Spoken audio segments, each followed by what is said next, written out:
ஹல்லேலூயா. ஆண்டவருடைய பரிசுத்த நாமத்திற்கு மகிமை உண்டாவதாக. దేవుని యొక్క పరిశుద్ధమైన నామానికి మహిమ కలుగును గాక. இந்த வைசாக் பட்டணத்திலே ஆண்டவர் நமக்கு 4 நாட்கள் இந்த கூட்டங்களை தந்திருக்கிறார். దేవుడు ఈ వైజాగ్ పట్టణమందు 4 రోజులు ఈ కూటములను దేవుడు మనకు అనుగ్రహించి ఉన్నారు. கர்த்தருடைய நாமத்திற்கு மகிமை உண்டாவதாக. దేవుని యొక్క నామానికి మహిమ కలుగును గాక.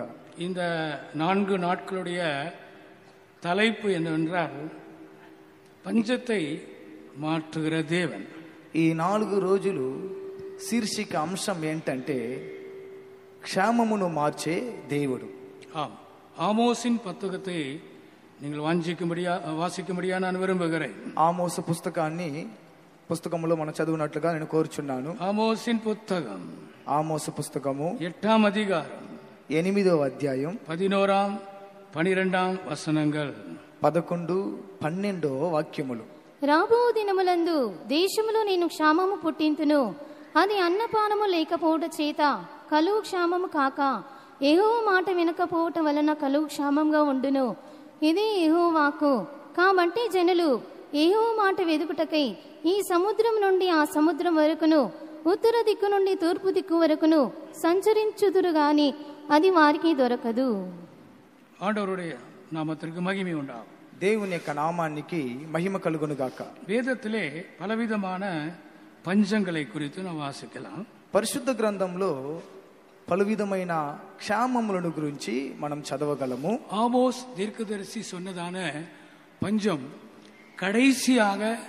கடைசி காலத்திலே உலகத்திலே ஏற்பட போகிற ஒரு பஞ்சமாக இருக்கிறது. ఆమోసు ప్రవక్త చెప్పిన ఆ క్షేమము చివరిగా అంత్య దినములలో జరగబోయే ఒక క్షేమమై ఉంటున్నది. அதைத்தான் அந்தி கிறிஸ்துவின் காலம் என்று சொல்லுகிறோம். అదే క్రీస్తు విరోధి యొక్క కాలం అని చెప్పుచున్నాం. 7 வருட ஆண்டுகள் கர்த்தருடைய வருகைக்கு பிறகு முழு உலகத்தையும் அந்தி கிறிஸ்து ஆளுகை செய்ய போகிறார்.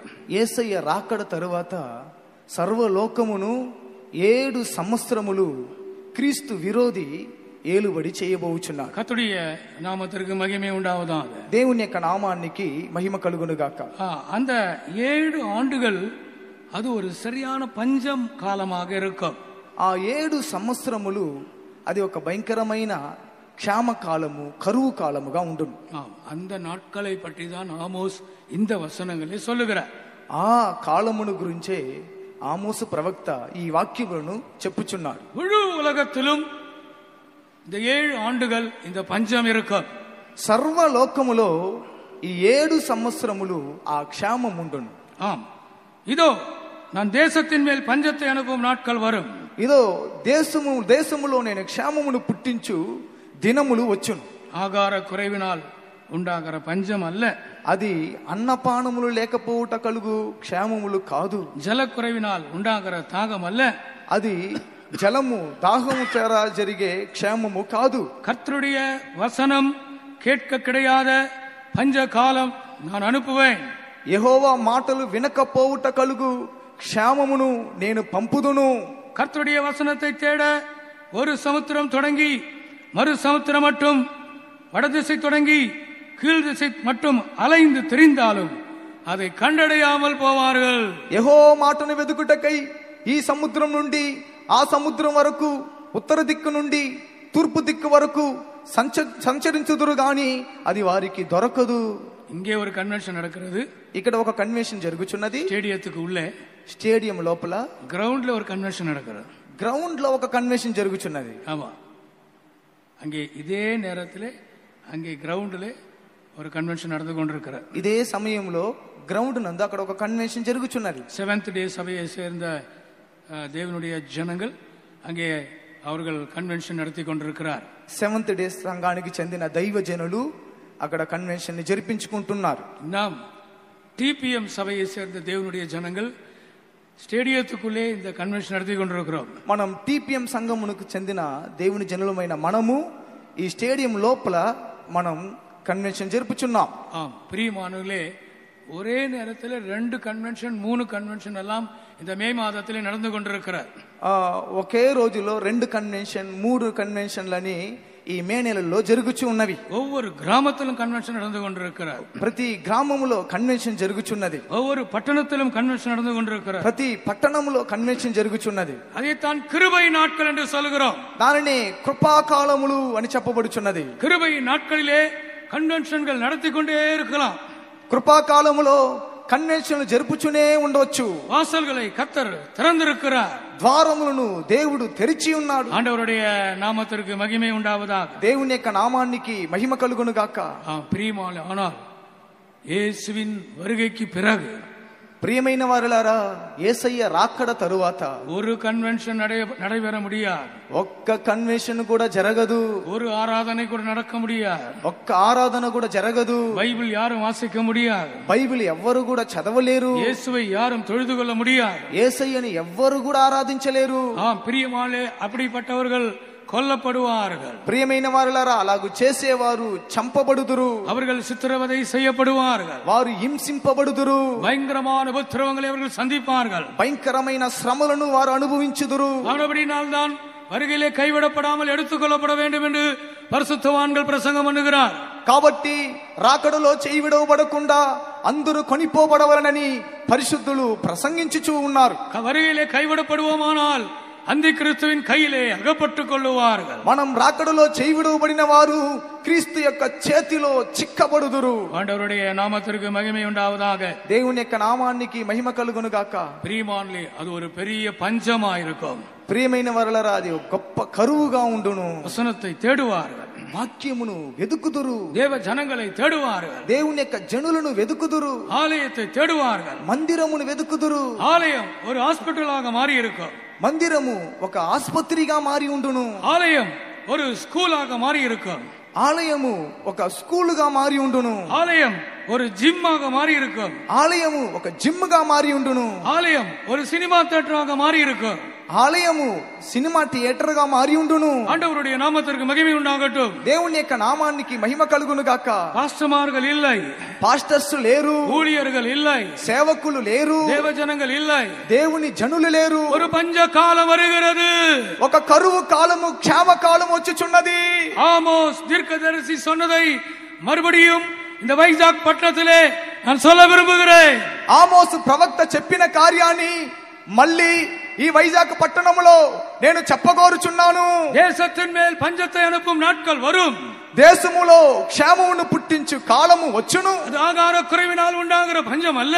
ఇది అన్న ఆహారం ద్వారా కలుగు క్షేమము కాదు. ஜலக்குறைவினால் உண்டாகிற தாகம் அல்ல. పానముల చేత కలుగు క్షేమము కాదు. கர்த்தருடைய வசனம் கேட்க கிடையாத பஞ்சம் வருகிறது. యెహోవా మాటలు వినకపోవటం వలన కలుగు క్షేమము వచ్చుచున్నది. கிருபையின் காலம் முடிய போகிறது. కృపా కాలము ముగింపబడబోచున్నది. கிருபையின் வாசல் అடைக்கப்பட போகிறது. కృపా ద్వారములు మూయబడబోచున్నది. ஆம், சபை கடைசி காலத்திலே வந்திருக்கிறது. అవును, సంఘము అంత్య కాలంలోనికి వచ్చి ఉన్నది. இந்த கிருபையின் காலத்திற்காக ஆண்டவருக்கு நாம் ரொம்ப நன்றி சொல்ல வேண்டும். ఈ కృపా కాలము కొరకు దేవునికి మనం మిక్కిలి కృతజ్ఞతలు అర్పించవలెను. கரங்களை உயர்த்தி கொஞ்ச நேரம் அதற்காக நாம் ஸ்தோத்திரம் சொல்லலாமா? మనం చేతులు పైకెత్తి కొంచెంసేపు దాని నిమిత్తం దేవునికి స్తోత్రములు అర్పించదము. Praise the Lord, praise the Lord, praise the Lord. స్తోత్ర స్తోత్ర స్తోత్ర స్తోత్ర స్తోత్ర స్తోత్ర స్తోత్ర స్తోత్ర స్తోత్ర స్తోత్ర. Thank you. Hallelujah, hallelujah. Amen. வேதத்திலே சொல்லப்பட்ட சில பஞ்சங்களை இந்த 4 நாட்களிலே உங்கள் சிந்தனைக்கு நான் கொண்டு வர விரும்புகிறேன். పరిశుద్ధ గ్రంథంలో చెప్పబడిన క్షామములు, కరువులను గురించి ఈ 4 దినములు మీ ఆలోచనలోకి తీసుకొని రావాలని కోరుచున్నాను. ஆண்டவருடைய பரிசுத்த நாமத்திற்கு மகிமை உண்டாவதாக. దేవుని యొక్క పరిశుద్ధమైన నామానికి మహిమ కలుగును గాక. பிரியமானவர்களே, ஆந்திராவிலே பஞ்சம் வந்தது என்று சொல்லப்பட்டிருக்கிறார். ప్రియమైన వారలారా, ఆంధ్రాలో క్షామం వచ్చినదని చెప్పబడి ఉన్నది. 1832 ஆண்டு ஒரு பயங்கரமான பஞ்சம் ஆந்திராவிலே வந்தது என்று சொல்லுகிறார். 1230 1832 ఒక కరువు వచ్చిందని చెప్పబడి ఉన్నది. ஏறக்குறைய 1.5 லட்சம் பேர் மரித்தார்கள் என்று சொல்லப்பட்டிருக்கிறார். ఇంచుమించు 1.5 లక్ష మంది చనిపోయారని చెప్పబడి ఉన్నది. அது குண்டூர் பகுதியிலே அந்த பஞ்சம் வந்தது என்று சொல்லப்படுகிறது. గుంటూరు భాగమునందు ఆ కరువు క్షామం వచ్చినదని చెప్పబడి ఉన్నది. 74,000 ఎరుదుகள் మరిத்து పోనது. 74,000 ఎడ్లు మరణించాను. 1.5 லட்சத்துக்கு மேலாக మిరుగ జీవన్கள் అழிந்து విட்டது. 1.5 లక్షలకు పైగా మగ జంతువులు మరణించాను. 3 லட்சத்துக்கு மேலாக ஆடுகள், செம்மறி ஆடுகள், வெள்ளாடுகள் செத்து போய்விட்டது. 3 లక్షలకు పైగా గొర్రెలు మేకలు చనిపోయాను. ஆந்திரா 1832ஆம் ஆண்டு ஒரு பயங்கரமான பஞ்சத்தை சந்தித்திருக்கிறார். ఆంధ్ర 1832వ సంవత్సరము ఒక భయంకరమైన క్షామమును సంధించాను. அதற்கப்புறம் 1876 சில பாகங்களிலே மறுபடியும் இந்த பஞ்சம் வந்திருக்கிறார். తరువాత 1866లో కొన్ని భాగముల్లో ఈ క్షామము పుట్టాను. 1876 1876 சென்னையிலே இது வந்திருக்கிறது. చెన్నైలో వచ్చి ఉన్నది. ముంబైలో வந்திருக்கிறது. ముంబైలో వచ్చి ఉన్నది. మైసూర్లో வந்திருக்கிறது. మైసూర్లో వచ్చి ఉన్నది. హైదరాబాద్లో வந்திருக்கிறது. హైదరాబాద్లో వచ్చి ఉన్నది. ఏరకుறைய 50 లక్షల జనంగల్ అழிந்து పోనాர்கள் என்று சொல்லுகிறார். ఇంచుమించు 50 లక్షల జనులు మరణించారని చెప్పబడి ఉన్నది. పసీనాలే, ఆకలి చేత, ఆహారం இல்லை, ఆహారం లేదు, అழிந்து పోనాர்கள், వారు నశించిరి. కర్తరుடைய నామத்திற்கு మహిమ ఉండాகட்டும். దేవుని యొక్క నామానికి మహిమ కలుగును గాక. பிரியமானவர்களே, சரீர பிரகாரமான பஞ்சத்தை காட்டிலும் ஆவிக்குரிய பிரகாரமான பஞ்சம் இன்னும் பயங்கரமான விளைவுகளை మనిదர்களுக்குள்ள ఏర్పడుత முடியும். ప్రియమైన వారలారా, శరీర సంబంధమైన అక్షరానుసారమైన క్షేమముల కంటే ఆత్మీయ క్షేమములు మనుషుల్లో విపరీతమైన నష్టములను కలిగించును. கர்த்தருடைய நாமத்திற்கு மகிமை உண்டாகட்டும். దేవుని యొక్క నామానికి మహిమ కలుగును గాక. బైబిల్లో நான் காண்பிக்க போகிற பஞ்சங்கள் శరీర ప్రకారமாக ఏర్పడ్డ பஞ்சங்கள் தான். బైబిల్లో నేను మీకు చూపించబోయే క్షేమములు అక్షరానుసారంగా సంభవించిన క్షేమములే. ஆனால் நான் அதை ஆவிக்குரிய பஞ்சத்தோடு ஒப்பிட்டு நான் பேச விரும்புகிறேன். అయితే నేను ఆత్మీయ క్షేమముతో దాన్ని పోల్చి చెప్పగోరుచున్నాను. ஒரு கன்வென்ஷன்ல பிரசங்கம் பண்றதுக்காக நான் ஆயத்தமாகி கிளம்பி கொண்டிருந்தேன். ఒక కన్వెన్షన్ లో ప్రసంగించుట కొరకు నేను సిద్ధపడి వెళ్ళుచుంటిని. அந்த சென்டர்ல இன்னொரு சகோதரன் என்ன பேச போறீங்கன்னு கேட்டார். ఆ సెంటర్ లో ఇంకొక సహోదరుడు మీరు దేని గురించి మాట్లాడబోచున్నారని అడిగాను. పంచத்தை மாற்றுகிற தேவன் என்ற விஷயத்தை பற்றி நான் பேச போகிறேன் என்று சொன்னேன். నేను చెప్పాను, క్షేమమును మార్చగలిగే దేవుడు అనే అంశముల గురించి మాట్లాడబోచున్నానని చెప్పితిని. அப்போ அவர் ஒரு கன்வென்ஷன் பிரசங்கி தான். ఆయన కూడా ఒక కన్వెన్షన్ ప్రసంగికుడే. அவர் ஒரு விசேஷமான கன்வென்ஷன் பிரசங்கி. ఆయన ఒక విశేషమైన కన్వెన్షన్ ప్రసంగికుడు. அவர் உடனே சொன்னார், ஆமா பாஸ்டர், என்கிட்ட கூட ஜெபம் பஞ்சத்தில் இருக்கிறது என்று சொன்னார். అవును పాస్టర్ గారండి, నా దగ్గర కూడా ప్రార్థన క్షేమమును గురించే ఉన్నదని చెప్పారు. జపజీవియం పంచத்திலே இருக்கிறது. మా దగ్గర ప్రార్థన జీవితము కరువుగా క్షేమముగా ఉంటున్నది. ஆமா, தாழ்மை பஞ்சத்திலே இருக்கிறது. తగ్గింపు అది కరువుగా ఉంటున్నది. పరిశుద్ధం అది పంచத்திலே இருக்கிறது. పరిశుద్ధత అది కరువై ఉన్నది. పంచத்திலே ఆహారం கிடைக்காதது போல ఆ క్షేమమందు ఆహారము దొరకనట్లుగా, தண்ணீர் கிடைக்காதது போல పానము దొరకకపోనట్లుగా சில நேரங்களில் ஜெபிக்க முடியாத பஞ்சத்துக்குள்ளே நாம் போய் விடுகிறோம். కొన్ని సందర్భములో ప్రార్థన చేయుటకు వీలులేని కరువులోనికి మనం వెళ్ళిపోవచ్చున్నాం. పరిశుద్ధం ఇల్లాద అనుభవங்கள் நம்மை பஞ்சத்துக்குள்ளே கொண்டு போய் விடுகிறது. పరిశుద్ధత లేని అనుభవములు మనల్ని కరువులోనికి తీసుకొని వెళ్ళిపోవచ్చున్నవి. పాపத்தால் நாம் నిరపపట్టు విడుகிறோம். పాపము చేత మనం నింపబడిపోవచ్చున్నాం. தாழ்மை அது எந்த ஊழியத்திலுமே பார்க்க முடிகிறதில்லை. తగ్గింపు దీనత్వము ఏ సేవకుల్లో కూడా చూడలేకపోవచ్చున్నాం. ஆம் பிரியமானவர்களே, சபையிலே இப்படிப்பட்ட பஞ்சங்கள் சில நேரங்களில் வருகிறது.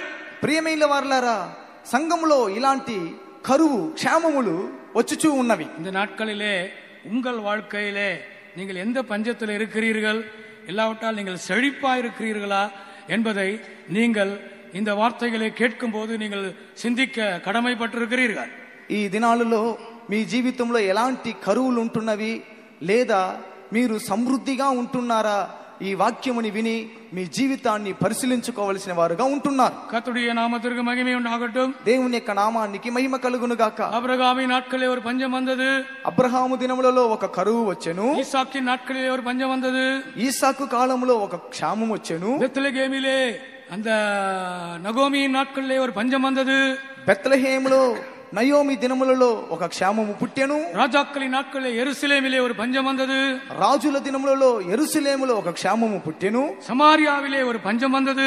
సమరయాలో క్షామము పుట్టెను. கர்த்தருடைய நாமத்திற்கு மகிமை உண்டாகட்டும். దేవుని యొక్క నామానికి మహిమ కలుగును గాక. கர்த்தருக்கு சித்தமானால் இந்த தலைப்புகளிலே நாம் சத்தியங்களை சிந்திக்க போகிறோம்.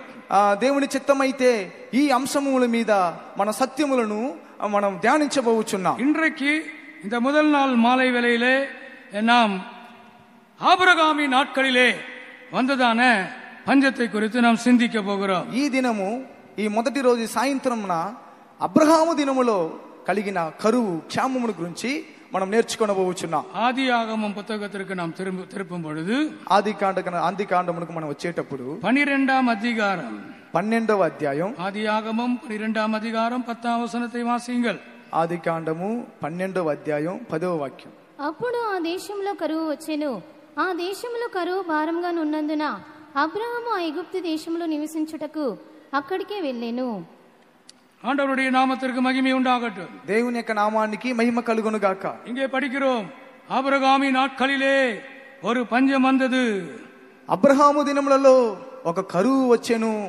அப்பொழுது ஆபிரகாம் கானான் தேசத்தை விட்டு அவன் எகிப்து தேசத்திற்கு தங்கும்படி போய்விட்டான்.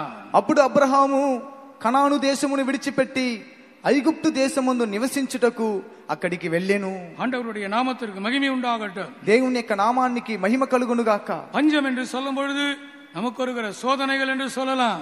కరువు అని చెప్పేటప్పుడు అది మనకొచ్చే శోధనలని చెప్పవచ్చు. தேவ அன்புக்கு வந்த சோதனை, దేవుని ప్రేమకు వచ్చిన శోధన, பரிசுத்தத்திற்கு வந்த சோதனை, పరిశుద్ధతకు వచ్చిన శోధన, ஊழியத்திலே வருகிற சோதனை, సేవలో వచ్చే శోధనలు, உங்கள் விசுவாசத்துக்கு வருகிற சோதனை, మీ విశ్వాసమునకు వచ్చే శోధనలు. நீங்கள் சோதனையிலே போய் கொண்டிருந்தால் பஞ்சத்திலே போய் கொண்டிருக்கிறீர்கள்.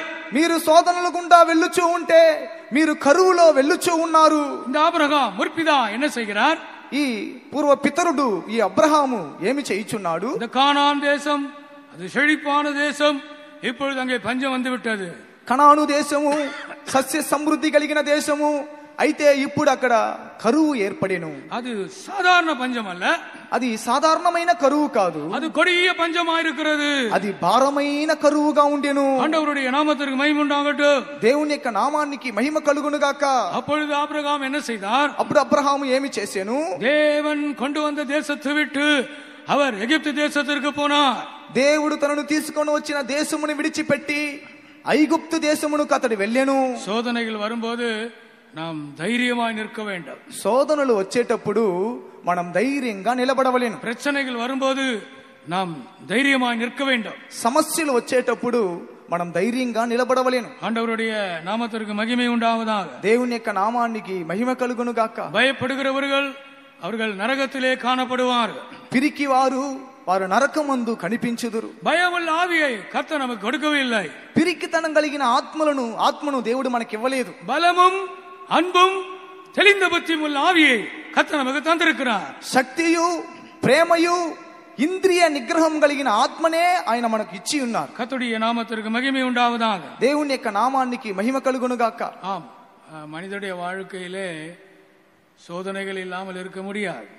అవును, మనుషుల యొక్క జీవితంలో శోధనలు లేకుండా ఉండవు, பிரச்சனைகள் இல்லாமல் இருக்க முடியாது, సమస్యలు లేకుండా ఉండవు. உலகத்திலே பிறந்த நாள் முதல் மரிக்கும் நாள் வரை அவன் பிரச்சனைகளை சந்தித்துக் கொண்டே இருக்கிறான். లోకములో పుట్టిన దినం మొదలుకొని మరణించే దినం వరకు వాడు సమస్యలను సంధించుచూ ఉన్నాడు. குழந்தை பிறக்கும் போது அந்த குழந்தை அழ வேண்டுமா? బిడ్డ పుట్టేటప్పుడు ఆ బిడ్డ ఏడవలనంట.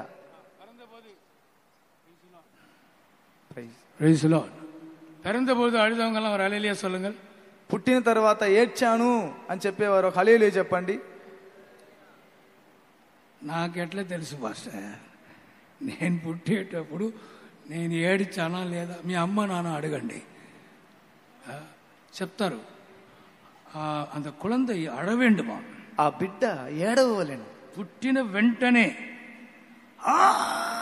ఏడవాలి. ఏడితే మంచి అన్ని ఓకే ఆల్ రైట్ అని అర్థం. అన్ని ఆరోగ్యంగా పుట్టింది బిడ్డ అని అర్థం. ఏడవకపోతే టెన్షన్ అయిపోతారు. డాక్టర్ టెన్షన్ అయిపోతారు, నర్సు టెన్షన్ అయిపోతారు, తల్లి టెన్షన్ అయిపోతుంది, అక్కడ ఉన్న అందరూ టెన్షన్ అయిపోతారు. పల్లెటూరులో ఏం చేస్తారంటే గిల్లుతారంట.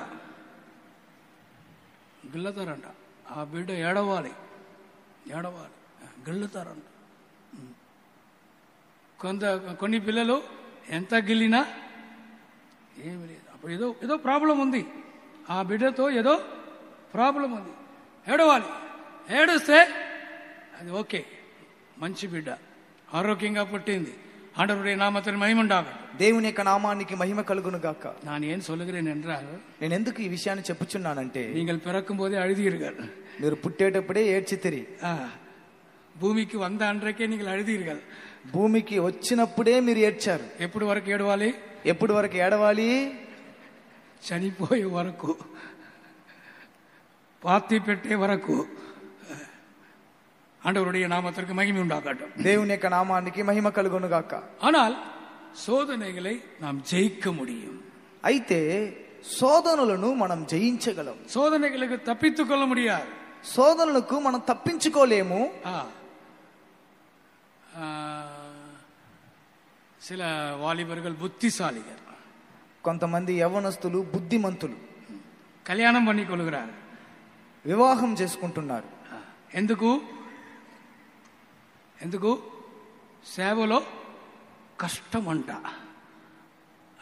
సేవలో చాలా కష్టం అంట. అవ్వా, నాకు సేవ సెట్ అవ్వదు పాస్టర్, దయచేసి నన్ను పిలవద్దు పాస్టర్. இங்க இருக்கிற கஷ்டம் அங்க 10 மடங்கு கஷ்டம் இருக்கு. ఇక్కడ ఉన్న కష్టం కంటే 10 అంతల కష్టం ఆ వైపు ఉంది. ஆமா, కళ్యాణం பண்ண பிறகுதான் தெரியும். వివాహం చేసుకున్న తర్వాతనే అది మీకు అర్థమయ్యిద్ది. ఆమా, తర్వాత ఎవరు ఏం చేయలేరు. మీ డాడీ, మీ మమ్మీ, మీ పాస్టర్, మీ సిస్టర్ ఎవరు ఏం చేయలేరు. எல்லா இடத்திலும் பிரச்சனை இருக்கிறது. అన్ని స్థలంలో సమస్యలు ఉన్నాయి. கர்த்தருடைய நாமத்திற்கு மகிமை உண்டாகட்டும். దేవుని యొక్క నామానికి మహిమ కలుగును గాక. இவங்களுக்கும் பிரச்சனை இருக்கிறது. వీరికి సమస్యలు ఉన్నాయి. இவங்களுக்கும் பிரச்சனை இருக்கிறது. వీరికి కూడా సమస్యలు ఉన్నాయి. అదంతా ముక్కాడు పోటు ఉకాందు இருக்கிறாங்க. అందుకే ముసుగేసుకుని కూర్చొని ఉన్నారు. తెలియకుండా వచ్చాను, ముందే తెలిసి ఉంటే పెళ్లి చేసి ఉంటాను. ஆண்டவருடைய நாமத்திற்கு மகிமை உண்டாகட்டும். దేవుని యొక్క నామానికి మహిమ కలుగును గాక. நல்லது, கர்த்தர் இவளை நேசிக்கிறார். దేవుడు వీరిని ప్రేమించుచున్నారు. சில பாஸ்டர், சில பிரதர்ஸையும் சில சிஸ்டர்ஸையும் பார்க்கும்போது நான் இப்படி நினைக்கிறேன். కొంతమంది సిస్టర్స్ ని, కొంతమంది బ్రదర్స్ ని చూసేటప్పుడు నేను ఈ విధంగా ఆలోచిస్తాను. ప్రభువా, మంచి కార్యం చేశావు. ప్రభువా, మంచి కార్యం చేశారు ప్రభువా. వాళ్ళు సేవకు వచ్చేసారు, వాళ్ళ సేవకు వచ్చారు ప్రభువా. లేకపోతే అమ్మాయి అంతే. బ్రదర్ ఒక అమ్మాయిని పెళ్లి చేసి ఉంటే ఆ అమ్మాయి అంతే అయిపోతుంది. అలాగే కొంతమంది సిస్టర్స్ పెళ్లి చేస్తుంటే బాబు పాపం, அப்பாய் பாப்போம் சம்பேஸ்தாரோ. ஆமாம், நம்ம விஜயவாடா சென்டரில் இருக்கிற சில சகோதரிகளை, சில சகோதரர்களை நான் பார்க்கும்போது, ஆண்டவரே அவர்களை ஊழியத்து கொண்டு வந்ததற்காக உமக்கு நன்றி. అవును, మన విజయవాడ సెంటర్లో ఉన్న కొంతమంది సహోదరులను చూసి వాళ్ళని చూసిన వెంటనే, ప్రభా వాళ్ళని సేవకు తీసుకొని వచ్చినందుకు కృతజ్ఞతలు. ఇక్కడ సెట్ కాకపోతే, వైజాగ్ సెట్ కాకపోతే ఏం చేయవచ్చు? గుంటూరు చేసుకోవచ్చు. గుంటూరు సెట్ కాకపోతే ఏం చేసుకోవచ్చు? రాజమండ్రి చేసుకోవచ్చు. రాజమండ్రి సెట్ కాకపోతే ఏం చేయవచ్చు? మాచర్ల. భార్యాభర్తకి ట్రాన్స్ఫర్ లేదు. భార్యాభర్తకి ట్రాన్స్ఫర్ ఉందా? లేదు. విడాకులు ఇస్తే అయిపోతావు. విడాకులు ఇచ్చిన భార్య, విడాకులు ఇచ్చిన భర్త అయిపోతావు. నీకు పరలోకం లేదు. తెలుసా మీకు? విడాకులు ఇవ్వకూడదు. దేవుని బిడ్డలు విడాకులు ఇవ్వకూడదు. No divorce, no divorce. Divorce ఇస్తే ఆ భర్త పరలోకం వెళ్ళడు. డివోర్స్ ఇస్తే ఆ భార్య పరలోకం వెళ్ళదు, వాళ్ళు నరకానికి వెళ్తారు. కాబట్టి 1000 సారి ఆలోచించి మీరు పెళ్లి చేసుకోండి. చేసుకోవద్దని నేను చెప్పలేదు. No transfer. ఇక్కడ ఒక ఎక్స్ట్రా ఫెసిలిటీ ఉంది. పెద్ద కాకు బ్రదర్కు పడకపోతే ట్రాన్స్ఫర్ చేసుకోవచ్చు. ఈ సెంటరే పడకపోయినా వేరే సెంటర్కు ట్రాన్స్ఫర్ ఇస్తారు. அல்லேலூயா. உலகத்தில் இருந்தாலும் ஊழியத்தில் இருந்தாலும் உங்களுக்கு பஞ்சங்கள் உண்டு. లోకములో ఉన్నప్పటికీ సేవలో ఉన్నప్పటికీ మీకు కరువు ఉన్నది. உங்களுக்கு சோதனைகள் உண்டு, మీకు శోధనలు కలవు. ஆபிரகாம் அந்த கொடிய பஞ்சத்தை என்ன செய்தான்? అబ్రహాము ఆ భారమైన కరువుని ఏం చేశాను?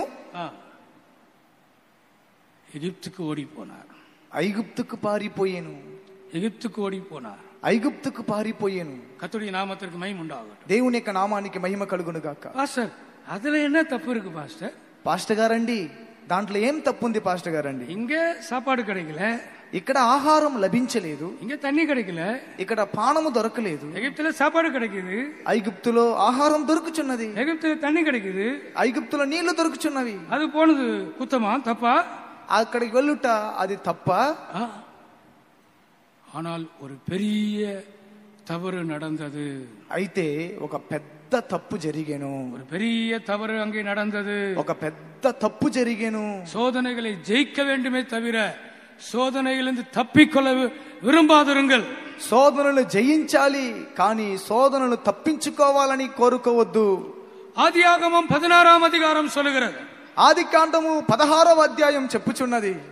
16ஆம் அதிகாரம் முதல் 2 వచనங்களை వాసియండి. 16వ ఆదికాండం 16వ అధ్యాయము మొదట 2 వాక్యములను చదువుకొనిదాం. అబ్రాం భార్య అయిన సారాయి అతనికి పిల్లలు కనలేదు.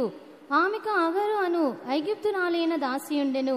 కాగా సారాయి, ఇదిగో నేను పిల్లలు కనకుండా యెహోవా చేసి ఉన్నాడు. నీవు దయచేసి నా దాసితో పొమ్ము, ఒకవేళ ఆమె వలన నాకు సంతానము కలుగవచ్చునని అబ్రాంతో చెప్పెను. అబ్రాం సారాయి మాట వినెను. ஆண்டவருடைய நாமத்திற்கு மகிமை உண்டாகட்டும். దేవుని యొక్క నామానికి మహిమ కలుగును గాక. பஞ்ச காலம் வரை கானான் தேசத்தை விட்டுவிட்டு எகிப்து தேசத்திற்கு ஆபிரகாம் போயிருந்தார். కరువు కాలం వరకు కనాను దేశమును విడిచిపెట్టి ఐగుప్తు దేశమునకు అబ్రహాము నివసించుటకు వెళ్ళెను. எவ்வளவு மாதங்கள் எவ்வளவு வருடங்கள் அந்த பஞ்சம் இருந்தது என்ற குறிப்புகள் இல்லை. ఎన్ని నెలలు ఎన్ని సంవత్సరములు ఆ కరువులు ఉండేనని చెప్పబడలేదు. ஆனால் மறுபடியுமாக ஆபிரகாம் எகிப்தை விட்டு கானான் தேசத்திற்கு கர்த்தர் காட்டின தேசத்திற்கு வந்து சேர்ந்தார். మళ్ళీ అబ్రహాము ఐగుప్తును విడిచిపెట్టి యెహోవా అతని చూపించిన కనాను దేశమునకు తిరిగి వచ్చెను. 16ஆம் அதிகாரம் 3ஆம் వచనం சொல்லுகிறது. 16వ అధ్యాయం 3వ వాక్యం చెప్పుచున్నది. కాబట్టి అబ్రాము కనాను దేశంలో 10 ఏండ్లు కాపురం ఉన్న తర్వాత, 17 కాపురం ఉండిన తర్వాత ஆண்டவருடைய நாமத்திற்கு மகிமை உண்டாவதாக. దేవుని యొక్క నామానికి మహిమ కలుగును గాక. இப்பொழுது எகிப்திலிருந்து அவர் வந்து விட்டார். ఇప్పుడు అతడు ఐగుప్తులో నుండి తిరిగి వచ్చాను. 10 வருஷம் அவர் குடியிருக்கிறார். 10 సంవత్సరములు అతడు కాపురం ఉండెను. ஆனால் அவன் திரும்ப வரும்போது ஆகார் என்ற ஒரு அடிமை பெண்ணை, வேலைக்கார பெண்ணை எகிப்திலிருந்து கண்டுபிடித்து அவன் கொண்டு வந்தான். అయితే అతడు తిరిగి వచ్చేటప్పుడు ఐగుప్తులో నుండి దాసి అయిన హాగారును, పని మనిషి అయిన హాగారును అతడు తీసుకొని వచ్చాను. பிரியமானவர்களே, அவன் எகிப்துக்கு போகாமல் இருந்தால் ஆகார் அவன் கண்டுபிடித்திருக்க மாட்டான். ప్రియమైన వారలారా, అతడు ఐగుప్తుకు వెళ్లకుండా ఉంటే హాగారును అతడు కనిపెట్టేవాడు కాదు. ஒருவேளை அவள் நல்ல வேலை செய்கிற ஒரு பெண்ணாக இருந்திருப்பாள். ఒకవేళ ఆమె మంచిగా పని చేసే ఒక అమ్మాయిగా ఉండి ఉండవచ్చు. தன்னுடைய வீட்டிலே இப்படி வேலை செய்கிற ஒரு பெண் இருந்தால் நல்லது என்று ஆபிரகாம் அந்த பெண்ணை எடுத்துக்கொண்டான். ఇంట్లో ఇలా ఒక మంచిగా పని చేసే ఒక స్త్రీ ఉంటే మంచిది అని చెప్పి ఆమెను తీసుకున్నాడు. அவள் எகிப்து தேசத்திலே பிறந்தவள். ఆమె ఐగుప్తు దేశమందు పుట్టినది. அவள் எகிப்து தேசத்தை சேர்ந்தவள். ఆమె ఐగుప్తు దేశమునకు చెందినది. இப்பொழுது அவன் திரும்பி கானானுக்கு வரும்பொழுது, ఇప్పుడు అతడు తిరిగి కనానుకు వచ్చేటప్పుడు அந்த ஆகாரை அவன் கொண்டு வந்தான். హాగరును అతడు తీసుకొని వచ్చాను. நடந்தது என்ன? జరిగినది ఏంటి? தனக்கு அவளை மனைவியாக்கி கொண்டான். అతడు తనకు హాగరుని భార్యగా చేసుకొనేను. அடிமை பெண்ணை ஆகாரை அவன் వివాహం செய்து கொண்டான். దాసిని హాగరును అతడు భార్యగా చేసుకొనేను. அவனுக்கு பிறந்த மகன் தான் இஸ்மவேல். ఆమె అతనికి పుట్టిన కుమారుడే ఇస్మాయేలు. அன்றைக்கு அந்த பஞ்சத்திலே ஆபிரகாம் போகாமல் கர்த்தரை நம்பி அந்த பஞ்சத்திலே அவன் அங்கே கானானிலே இருந்திருப்பார் என்றால், ఆ దినము అబ్రహాము ఆ కనానులో వచ్చిన కరువుని వదిలి ఐగుప్తుకు పోకుండా ఉండి ఉంటే, இன்றைக்கு இஸ்மவேல் கிடையாது. ఇప్పుడు ఈ దినాల్లో ఇస్మాయేలు ఉండి ఉండడు. ஆண்டவருடைய நாமத்திற்கு மகிமை உண்டாகட்டும். దేవుని యొక్క నామానికి మహిమ కలుగును గాక. ஆபிரகாம் செய்த பெரிய தவறு அதுதான். అబ్రహాము చేసిన పెద్ద తప్పు అదే. பிரியமானவர்களே, சோதனையை தப்பித்துக் கொள்ள நினைக்காதிருங்கள். అవును ప్రియమైన వారులారా, శోధనను తప్పించుకోవాలని కోరవద్దు. சோதனைக்கு ஷார்ட் கட் இருக்கிறதா என்று தேடாதிருங்கள். ఆ శోధనకి షార్ట్ కట్ ఉందా అని వెతకకండి. பிரியமான சோதனையை ஜெயிக்கும்படியாக நீங்கள் விரும்புங்கள். ప్రియమైన వారులారా, శోధనను జయించాలని కోరండి. ஒரு அடிமை பெண்ணை அவன் மனைவியாக்கி கொண்டான். ఒక దాసిని అతడు భార్యగా చేసుకొనేను. கர்த்தருடைய நாமத்திற்கு மகிமை உண்டாகட்டும். దేవుని యొక్క నామానికి మహిమ కలుగును గాక. ஆனாலும் தேவன் ஒத்துக்கொள்ளவில்லை. అయినను దేవుడు దానిని అంగీకరించలేదు. அவனுக்கு பிள்ளை பிறந்தாலும், అతనికి ఆ బిడ్డ పుట్టినప్పటికీ அந்த ஆகாரையும் இஸ்மவேலையும் ஒரு கட்டத்திலே அனுப்பிவிடும்படியாய் சொன்னார். ఆ హాగారును ఇస్మాయేలును ఒక సందర్భంలో పంపించమని చెప్పాను. கர்த்தருடைய பரிசுத்த நாமத்திற்கு மகிமை உண்டாவதாக. దేవుని యొక్క పరిశుద్ధమైన నామానికి మహిమ కలుగును గాక. அது ஆபிரகாமுக்கு இஷ்டமில்லாமல் இருந்தது. అది అబ్రహాముకు ఇష్టం లేకపోయేను. ஆனாலும் கர்த்தர் கண்டிப்பாய் சொல்லிவிட்டார். అయితే దేవుడు ఖచ్చితంగా చెప్పాను, நீ சாராளின் வார்த்தைக்கு கீழ்ப்படி, నువ్వు శారా మాటకి లోబడుము, நீ அவளை அனுப்பிவிடு, నీవు ఆమెను పంపివేయుము. கர்த்தருடைய பரிசுத்த நாமத்திற்கு மகிமை உண்டாகட்டும். దేవుని యొక్క పరిశుద్ధమైన నామానికి మహిమ కలుగును గాక. இந்த அடிமை பெண் ஆகிய ஆகார் நம்முடைய வாழ்க்கையிலே நம்மை அடிமைப்படுத்த விரும்புகிற வல்லமைகளுக்கு ஒப்பாக சொல்லலாம். ఆ దాసి అయిన హాగారు మన జీవితంలో మనల్ని కొన్ని కార్యాలకు దాసులుగా మార్చే శక్తులకు దాన్ని పోల్చి చెప్పవచ్చు. பிசாசு மனிதனை அடிமையாக்க விரும்புகிறான். అపవాది మనుషులని దాసులుగా మార్చాలని కోరుచున్నాడు. ஒவ்வொரு மனிதனையும் அவன் அடிமையாக்க விரும்புகிறான். ప్రతి మనుషుణ్ణి దాసులుగా మార్చాలని కోరుచున్నాడు. அவர்கள் பாவத்துக்கு அடிமையாக மாறுகிறார்கள். అవును, వారు పాపములకు దాసులుగా మారుచున్నారు. கோபத்துக்கு அடிமையாக அவர்கள் மாறுகிறார்கள். కోపమునకు దాసులుగా మారుచున్నారు. போதை பழக்கங்களுக்கு அடிமையாக மாறுகிறார்கள். మత్తు పదార్థములకు బానిసలుగా మారుచున్నారు. ஆண்டவருடைய நாமத்திற்கு மகிமை உண்டாகட்டும். దేవుని యొక్క నామానికి మహిమ కలుగును గాక. ஒரு நாள் இயேசு இஸ்ரவேல் மக்களை, யூதர்களை பார்த்தபடி சொன்னார். ఒక దినము యేసయ్య ఇశ్రాయేలులను చూచి యూదులను చూచి ఈ విధంగా చెప్పిరి, நீங்கள் பாவத்துக்கு அடிமையாயிருக்கிறீர்கள். మీరు పాపమునకు దాసులుగా ఉంటున్నారు. அவர்களுக்கு அது புரியவில்லை. వారికి అది అర్థం కాలేదు. என்ன பாவத்துக்கு அடிமையாயிருக்கிறீர்கள் என்று எங்களை பார்த்து இவர் சொல்லுகிறாரே என்று அவர்கள் நினைத்தார்கள். ఏంటి మీరు పాపములకు దాసులై ఉన్నారని మమ్మల్ని చూసి ఏం చెప్తున్నారని ఆలోచించిరి. யோவான் சுவிசேஷத்தை படிக்கும் பொழுது, యోహాను సువార్తలో మనం చదివేటప్పుడు, ஒருவன் பாவம் செய்தால் அவன் பாவத்துக்கு அடிமையாயிருக்கிறான் என்று இயேசு சொன்னார். ఒకడు పాపము చేసినట్లయితే వాడు పాపమునకు దాసుడు అని యేసు ప్రభు చెప్పాను. யோவான் சுவிசேஷம் 8వ అధ్యాయం 34వ వచనం. యోహాను సువార్త 8వ అధ్యాయము 34వ వాక్యం. అందుకు యేసు, పాపము చేయి ప్రతివాడును పాపమునకు దాసుడని మీతో నిశ్చయంగా చెప్పుచున్నాను. பாவம் செய்கிறவன் பாவத்திற்கு அடிமையாயிருக்கிறான். పాపము చేయి ప్రతివాడు పాపమునకు దాసుడు. கோபப்படுகிறீர்கள், కోపపడుచున్నారు, கோபத்துக்கு அடிமையா இருக்கிறோம். కోపానికి దాసులుగా ఉంటున్నాం. பொய் சொல்லுகிறீர்கள், అబద్ధం చెప్తున్నాం, பொய்க்கு అடிமையா இருக்கிறோம். ఆ అబద్ధమునకు దాసులుగా ఉంటున్నాం. பொறாமைப்படுகிறீர்கள், అసూయ పడుచున్నారు, நாம் பொறாமைக்கு அடிமையா இருக்கிறோம். మన అసూయకు దాసులుగా ఉంటున్నాం. பொறாமை இல்லாதவங்க ஒரு ஹல்லேலூயா சொல்லுவோம். అసూయ లేని వారు ఒక హల్లెలూయా చెప్పండి. ஊழியக்காரங்க கூட கை தூக்க முடியாது. సేవకులు కూడా చేతులు పైకెత్తలేరు. ఉన్నారా అసూయ లేని సేవకులు?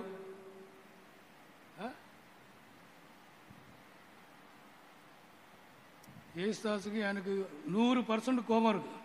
அவர் தான் கை தூக்குறாரு. యేసుదాస్ బ్రదర్ మీద నాకు 100% కోపం. ఆయనకి నా మీద 100% కోపం ఉంది. సిస్టర్స్ లేని సంఘంలో ఉన్నారు. ఆయన ఇప్పుడు చెయ్యెత్తున్నాడు, నాకు ఎవరి మీద ఏ అసూయ లేదని. ఇప్పుడు సిస్టర్స్ ఉన్న సంఘంలో ఉన్న వాళ్ళందరూ చూసి ఫుల్ అసూయలో ఉన్నాడు. ఆ చిన్న బ్రదర్కి సిస్టర్ ఉన్నారు, ఆ చిన్న బ్రదర్కి ట్రే పోతుంది, నాకు ట్రే ఇవ్వడానికి ఎవరు? నేను ఎల్డర్ బ్రదర్గా ఉన్నాను, ఈ పాస్టర్ సెంటర్ పాస్టర్ నన్ను ఇట్లా పెట్టారు. అసూయతో నిండి ఉన్నాడు, అయినా చెయ్యెత్తున్నాడు. ஒரு ஆள் ஒரு இந்த மொபைலில் போடுறீங்களா, அது என்ன போடுறீங்க? ఏం పెడుతున్నారు? వాట్సాప్లో పెడుతున్నారు కదా స్టేటస్. అది నాకు తెలియదు, అందుకే మాట రాలేదు. నాకు వాట్సాప్ లేదు, సెల్ ఉంది, వాట్సాప్ లేదు. వాట్సాప్ లేదు కాబట్టి నేను స్టేటస్ పెట్టలేదు. ஒருவர் இப்படி சொன்னார். ఒక వ్యక్తి ఈ విధంగా చెప్పాను, நான் ஸ்டேட்டஸ் போட்டேன், என் ஸ்டேட்டஸ் போய்விட்டது. నేను స్టేటస్ పెట్టాను, నా స్టేటస్ పోయాను. ఎప్పుడు నేను స్టేటస్ పెట్టానో అప్పుడు నాకు ఉన్న స్టేటస్ పోయింది అంటున్నాడు. தொடர்ந்து அவர் சொல்லுகிறார். అతను కొనసాగించి చెప్తున్నాడు, அவர் என்ன ஸ்டேட்டஸ் போட்டாரா? ఆయన ఏ స్టేటస్ పెట్టాడంటే, என் சொந்த உழைப்பினால் நான் சம்பாதித்து காசு சம்பாதித்து ஒரு புதிய 2 வீலரை நான் வாங்கியிருக்கிறேன். నా సొంత కష్టార్జితం చేత ఒక కొత్త 2 వీలర్ని నేను కొంటిని. அந்த 2 வீலர் போட்டோ போட்டு ఆ 2 వీలర్ యొక్క ఫోటోని వేసి, இது என்னுடைய சொந்த உழைப்பினால் சம்பாத்தியத்தினால் வாங்கின வாகனம், ఇది నా సొంత కష్టార్జితము చేత కొనిన వాహనము. 200 பேர் பார்த்தாங்க, 200 మంది చూశారండి. ఆ స్టేటస్ ని 200 பேர் பார்த்தாங்க. ఆ స్టేటస్ ని 200 మంది చూశారు. அவர் சொல்றாரு, ఆయన చెప్పారు, என் சொந்தக்காரன் ஒருத்தன் பார்த்தான், నా బంధువు ఒకడు చూశాడు, இன்னொரு சொந்தக்காரன் பார்த்தான், నా బంధువు ఇంకొకడు చూశాడు. ఎవరు చూస్తారని మనకు తెలుస్తుంది, మనకు అర్థమవుతుంది. ఎవరు చూసారా లేదా అని వస్తుంది. చూసారంటే ఎవరు చూసారని కూడా మనకు వస్తుంది. మూడవది ஒரு బంధు ஒரு சொந்தக்காரன் பார்த்தா, మూడవగా నా బంధువులో ఇంకొకడు చూశాడు. அவங்க பார்க்க தொடங்கினதிலிருந்து, వారు చూచుటకు ప్రారంభించినది మొదలుకొని తల వలిక ఆరంభించింది. నాకు తలనొప్పి ప్రారంభమయ్యాను. జ్వరం వర ఆరంభించింది. నాకు జ్వరం రావుటకు ప్రారంభమయ్యింది. தலையிலிருந்து கால் வரையும் பயங்கரமா என்னவோ பண்ணிட்டே இருக்கு. తల మొదలుకొని కాళ్ళు వరకు భయంకరంగా ఏదో నన్ను తొందర పెడుచున్నది. என்னால் ஆபீஸ்ல வேலை செய்ய முடியவில்லை. నా వల్ల ఆఫీసులో పని చేయటకు వీలు కాకుండా ఉంది. சீக்கிரமா வீட்டுக்கு வந்து படுத்து விட்டேன். త్వరగా ఇంటికి వచ్చి పండుకున్నాను. அம்மா அம்மா சுக்கு காபி போட்டு கொடுக்குறாங்க, இஞ்சி காபி போட்டு கொடுக்குறாங்க. తల్లి గారు సొంటి కాఫీ, అల్లం కాఫీ వేసి ఇచ్చారు. ஆனாலும் போகவில்லை. అయినా కూడా అది పోలేదు. డాక్టర్ இடத்துல போனேன், ஒன்றும் போகவில்லை. డాక్టర్ ఎద్దకి వెళ్ళి తిని అయినా కూడా ఏమి కాలేదు. ஒரு ஜோதிடத்துல போனேன், ఒక జ్యోతిష్కుడు దగ్గరికి వెళ్ళి తిని அப்படி சொன்னேன், ஐயா நான் ஸ்டேட்டஸ் போட்டதிலிருந்து என்னுடைய ஆரோக்கியம் போய்விட்டது. నేను వెళ్ళి చెప్పాను, అయ్యగారు నేను స్టేటస్ పెట్టినప్పుడు నుండి నా ఆరోగ్యం పోయాను. அவர் சொன்னார், இதுக்கு ஒரு மருந்து இருக்குன்னு சொன்னார். ఆయన చెప్పాడు, దీనికి ఒక మందు ఉందని చెప్పాడు.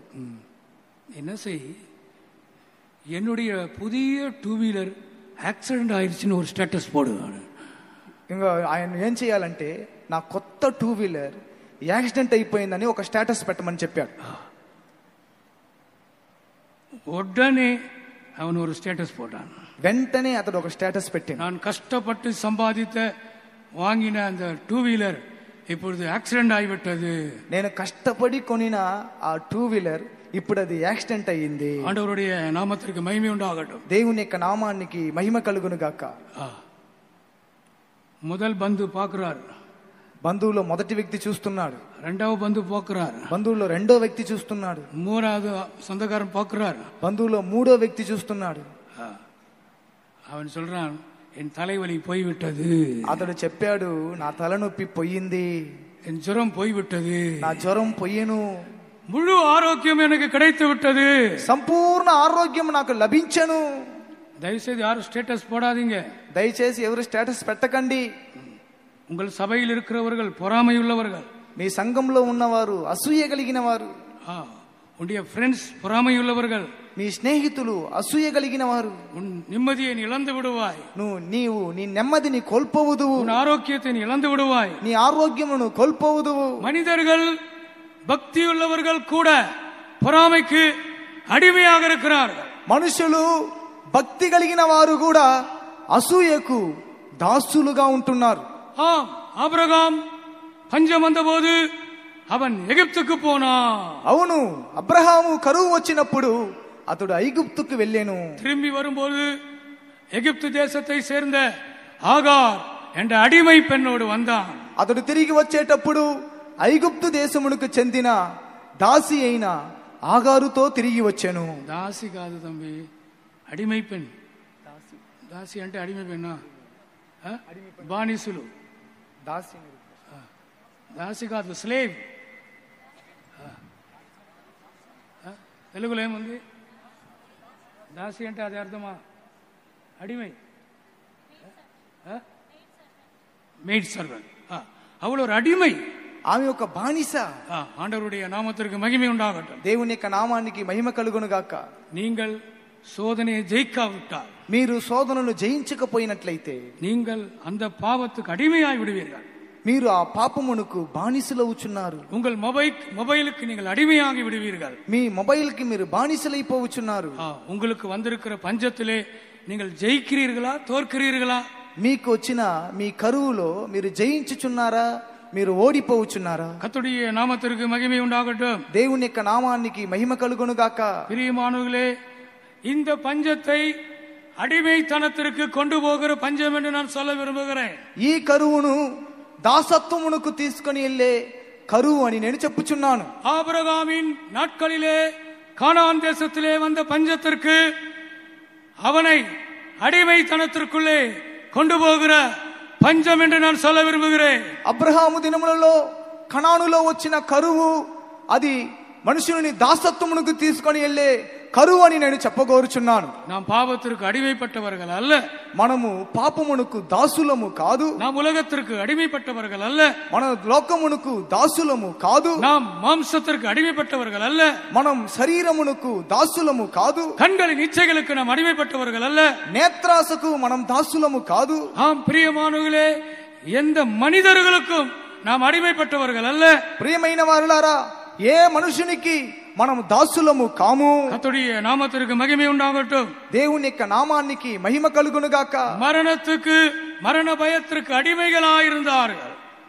మరణ భయమునకు మనము దాసులుగా ఉన్నట్లయితే, எபிரேயர் 2ஆம் அதிகாரத்திலே படிக்கும் பொழுது, హెబ్రీయులకు రాసిన పత్రిక 2వ అధ్యాయంలో చదివేటప్పుడు 15ஆம் வசனம் వివిధமாய் சொல்லுகிறது. 15వ వాక్యము మనకి ఈ విధంగా చెప్పుచున్నది. కాబట్టి ఆ పిల్లలు రక్త మాంసము గలవారినందున ఆ ప్రకారమే మరణము యొక్క బలము గల వానిని అనగా అపవాదిని మరణ ద్వారా నశింపచేయుటకును జీవితకాలమంతయు మరణ భయం చేత దాస్యమునకు లోబడిన వారిని, ஜீவகாலமெல்லாம் மரண பயத்திற்கு அடிமையாயிருந்தவர்களை அவர் விடுதலையாக்கும்படியாய் சிலுவையிலே மரித்தார். జీవిత కాలమంతయు మరణ భయము చేత దాస్యముకు లోబడిన వారిని విడిపించుటకు ఆయన సిలువలో మరణించాను. மரண பயத்திலிருந்து உங்களுக்கு விடுதலை வேண்டுமா? మరణ భయంలో నుండి మీకు విడుదల కావాలేనా? சிலர் தனியா தூங்க மாட்டார்கள். కొంతమంది ఒంటరిగా నిద్రపోలేరు. ஒரு பிரதர் எனக்கு அடுத்த பேட்ச் நினைக்கிறேன், ஒரு பிரதர் ஊழியத்துக்கு வந்தார். ఒక బ్రదర్ నాకు తరువాత బ్యాచ్ ఆయన సేవకు వచ్చాడు. தனியா தங்கவே மாட்டார். అతడు ఒంటరిగా ఎక్కడ కూడా నివసించాడు. அவர் எல்டரான பிறகு கூட, ఆయన ఎల్డర్ అయిన తరువాత కూడా, அவர் சீனியர் பிரதர் ஆன பிறகு கூட, ఆయన సీనియర్ బ్రదర్ అయిన తరువాత కూడా யாராவது அவர் கூட இருக்க வேண்டும். ఎవరైనా అతనితో ఉండాలి. தனியா அவர் தங்கவே மாட்டார். ఒంటరిగా ఆయన ఎక్కడ కూడా నివసించాడు. கேட்டா பயமா இருக்குன்னு சொல்லுவார். అడిగితే భయంగా ఉందని చెప్పేవాడు. ஊழியக்காரர் தான், సేవకుడే, பிரசங்கம் எல்லாம் பண்ணுவார், ప్రసంగం అంతా చేసేవాడు, ஊழியம் எல்லாம் செய்வார், సేవ చేసేవాడు. ஆனால் ஒரு நாளும் ஒரு இடத்திலும் அவர் தனிமையாக தங்கி இருந்ததில்லை. ఒక్కరోజు ఏ స్థలంలో కూడా ఒంటరిగా అతడు నివసించినది లేదు. ஒரு நாள் அவர் ஊழியத்தை விட்டு போய்விட்டார். ఒక దినం అతడు సేవను విడిచిపెట్టి వెళ్ళిపోయాను. நான் அந்த ஊர் కన్వెన్షన్ పోயிருந்தேன். నేను ఆ ఊరికి కన్వెన్షన్ నిమిత్తం వెళ్ళి ఉంటేని என்னை பார்க்க வந்தார். నన్ను చూచుటకు వచ్చాను. சென்டர் பாஸ் ஆயிட்டேன். అప్పుడు నేను సెంటర్ పాస్ట్ అయ్యిన్నాను. நான் சொன்னேன், தம்பி நீ கூட ஊழியத்தில் இருந்தா இந்நேரம் சென்டர் பாஸ் ஆயிருப்பாய். అప్పుడు నేను చెప్పాను, తమ్ముడు నువ్వు సేవలో ఉంటే ఇప్పుడు నువ్వు సెంటర్ పాస్ట్ అయ్యేవాడివి. ஆண்டவருடைய நாமத்திற்கு மகிமை உண்டாகட்டும். దేవుని యొక్క నామానికి మహిమ కలుగును కాక. பயத்திற்கு அவர் அடிமையாக இருந்தார். భయమునకు అతడు దాసుడుగా ఉండెను. தனிமையாக அவர் இந்த ரூம்ல தங்க முடியவில்லை. ఒంటరిగా రూములో బస చేయలేకపోయాడు. பயத்திற்கு நீங்கள் அடிமைகளா இருக்கிறீர்களா? భయమునకు మీరు దాసులుగా ఉంటున్నారా? அப்படியானால் நீங்கள் அந்த பயத்தை ஜெயிக்க வேண்டும். అలాగైతే మీరు ఆ భయమును జయించవలెను. இந்த முதல் நாள் கூட்டத்திலே நாம் ஜெயிக்க வேண்டியது என்ன என்பதை கண்டுபிடியுங்கள். ఈ మొదటి రోజు కూటములో నేను జయించవలసిన కార్యం ఏంటి అని కనిపెట్టండి. சிலர் தூக்கத்துக்கு அடிமையா இருக்கிறார்கள். కొంతమంది నిద్రకు దాసులుగా ఉంటున్నారు. சிலர் கிரிக்கெட்டுக்கு அடிமையா இருக்கிறார்கள். కొంతమంది క్రికెట్ కి దాసులుగా ఉంటున్నారు. சிலர் ஆகாரத்துக்கு அடிமையா இருக்கிறார்கள். కొంతమంది ఆహారమునకు దాసులుగా ఉంటున్నారు. சிலர் கன்வென்ஷன் நடந்து கொண்டிருந்தாலும் KFC வேண்டும். కొంతమంది కన్వెన్షన్ జరుగుతున్నప్పటికీ వారికి KFC కావాలి. அவங்க అడిமையா இருக்கிறாங்க. వారు దాసులుగా ఉంటున్నారు. சிலர் டீக்கு அடிமையா இருக்கிறார்கள். కొంతమంది టీకి దాసులుగా ఉంటున్నారు. சிலர் சிகரெட்டுக்கு அடிமையா இருக்கிறார்கள். కొంతమంది సిగరెట్ కి దాసులుగా ఉంటున్నారు. ஒரு நாள் காலையிலே விசிட்டிங் போனேன். ఒక దినం ఉదయాన్నే నేను విజిటింగ్ కి వెళ్ళి తిని, ஒரு பெரிய ஆபீசர், ఒక పెద్ద ఆఫీసర్, గవర్నమెంట్ వేலை செய்கிறவர், అతడు ప్రభుత్వ ఉద్యోగం చేయువాడు, நல்ல விசுவாசி, మంచి విశ్వాసి, ஊழியர்களை ரொம்ப கனம் பண்ணுவார், సేవకులను ఎక్కువగా గణపరిచేవాడు, ஐயா என்றுதான் கூப்பிடுவார், అయ్యగారు అనే పిలిచేవారు, வீட்டுல போனா நல்ல సాப்பாடு கொடுப்பார், ఇంటికి వెళ్తే మంచి భోజనం పెట్టేవాడు, దశమాం கொடுப்பார், దశమ భాగం ఇచ్చేవాడు, நல்லா முழங்கால் போட்டு ரொம்ப பயபக்தியாய் ஜபித்து கொண்டு போவார், బాగా తగ్గింపుతో మోకాలు వేసి ప్రార్థన చేసుకుని వెళ్ళేవారు. திடீரென்று அந்த தெருவுக்கு நான் டூ வீலர்ல போகிறேன். హఠాత్తుగా ఆ వీధిలో నేను టూ వీలర్లో వెళ్తున్నాను. அவர் காலையில வாக்கிங் போய் கொண்டிருக்கிறார். ఆయన ఉదయాన్న వాకింగ్ వెళ్తూ ఉన్నాడు. வாக்கிங் போய் கொண்டிருக்கிறார். వాకింగ్ వెళ్తూ ఉన్నాడు. என்னை దూరத்துல பார்த்துட்டார். నన్ను దూరంలో నుంచి చూచాడు. கீழே போட்டு மிதிக்கிறார். கீழே போட்டு மிதிக்கிறார். కింద పడేసి తొక్కుచున్నాడు. நான் கிட்ட போய் ప్రైజ్ లార్డ్ అయ్యా అని சொன்னேன். నేను దగ్గరికి వెళ్ళి అయ్యగారు ప్రైజ్ లార్డ్ అని చెప్పాను.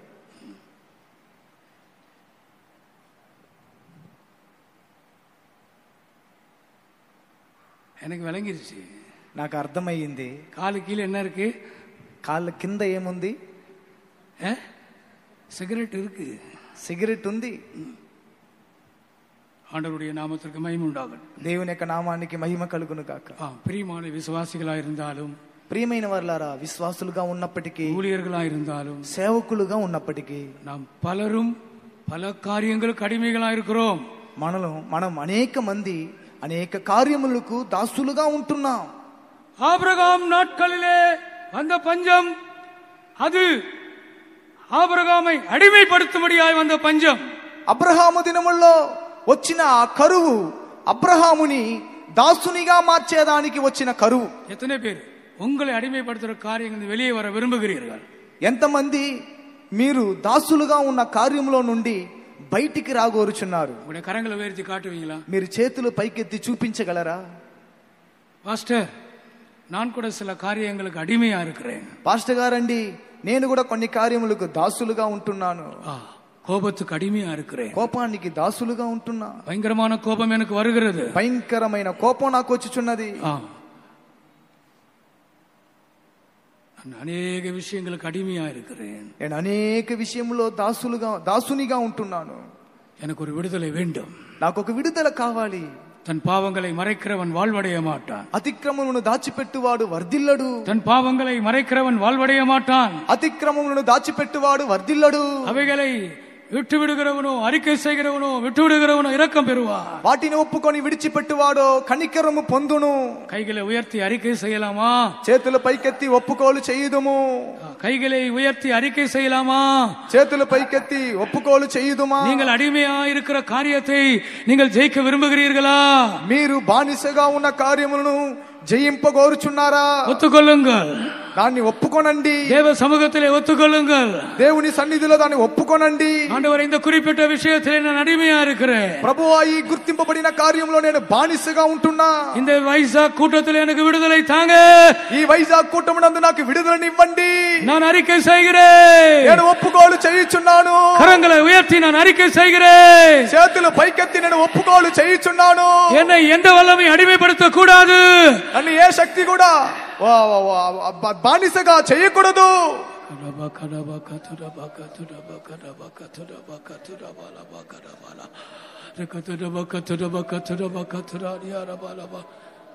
பாருங்க, ஆபிரகாம் செய்த தவறு அவனோட போகவில்லை, இன்றைக்கும் நம்மையும் அது பாதித்துக் கொண்டே இருக்கிறது. చూడండి, అబ్రహాం చేసిన తప్పు ఆ దినంలో అది పోలేదు, ఇప్పటికీ మనల్ని కూడా అది బాధపరచుచూ ఉన్నది. நாமும் கூட அதனால் பாதிக்கப்பட்டிருக்கிறோம். మనం కూడా దాని ద్వారా బాధింపబడుచు ఉన్నాం. పాకిస్తాన్ ఇండియా యుద్ధం, పాకిస్తాన్ ఇండియా యుద్ధం, ఇది కారణం యారు? దీనికి కారణం ఎవరు చెప్పండి. పాకిస్తాన్ యుద్ధం, పాకిస్తాన్కి ఇండియాకి యుద్ధం, కారణం యారు? పాకిస్తాన్ ఇండియాకి యుద్ధం, దానికి కారణం ఎవరు? அன்றைக்கு ஆபிரகாம் பஞ்சத்திலே எகிப்துக்கு போனான்.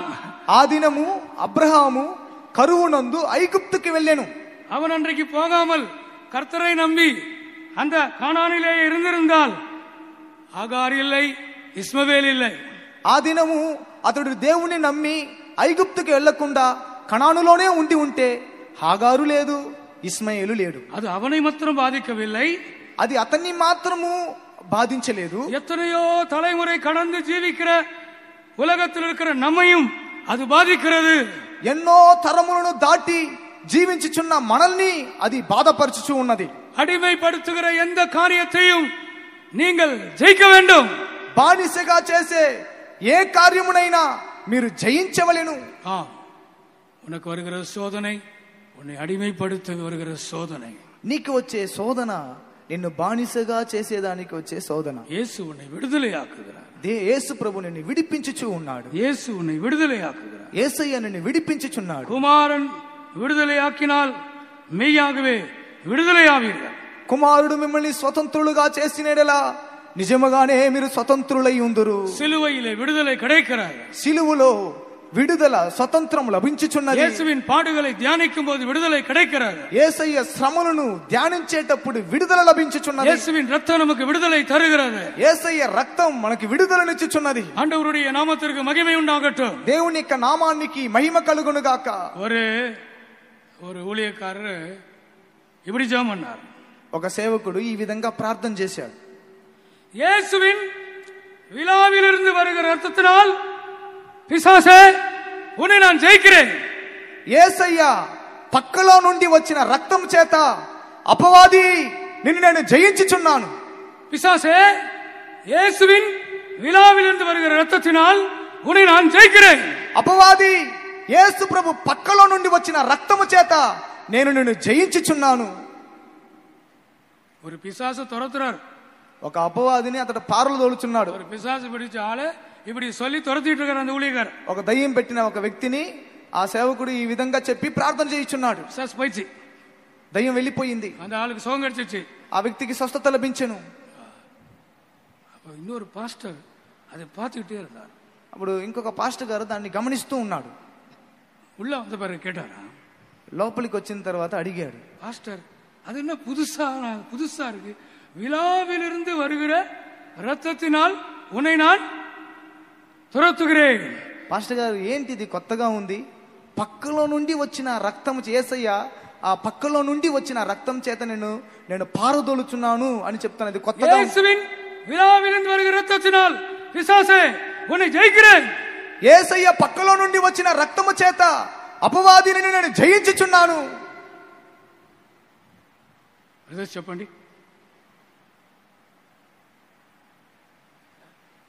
చెప్పండి.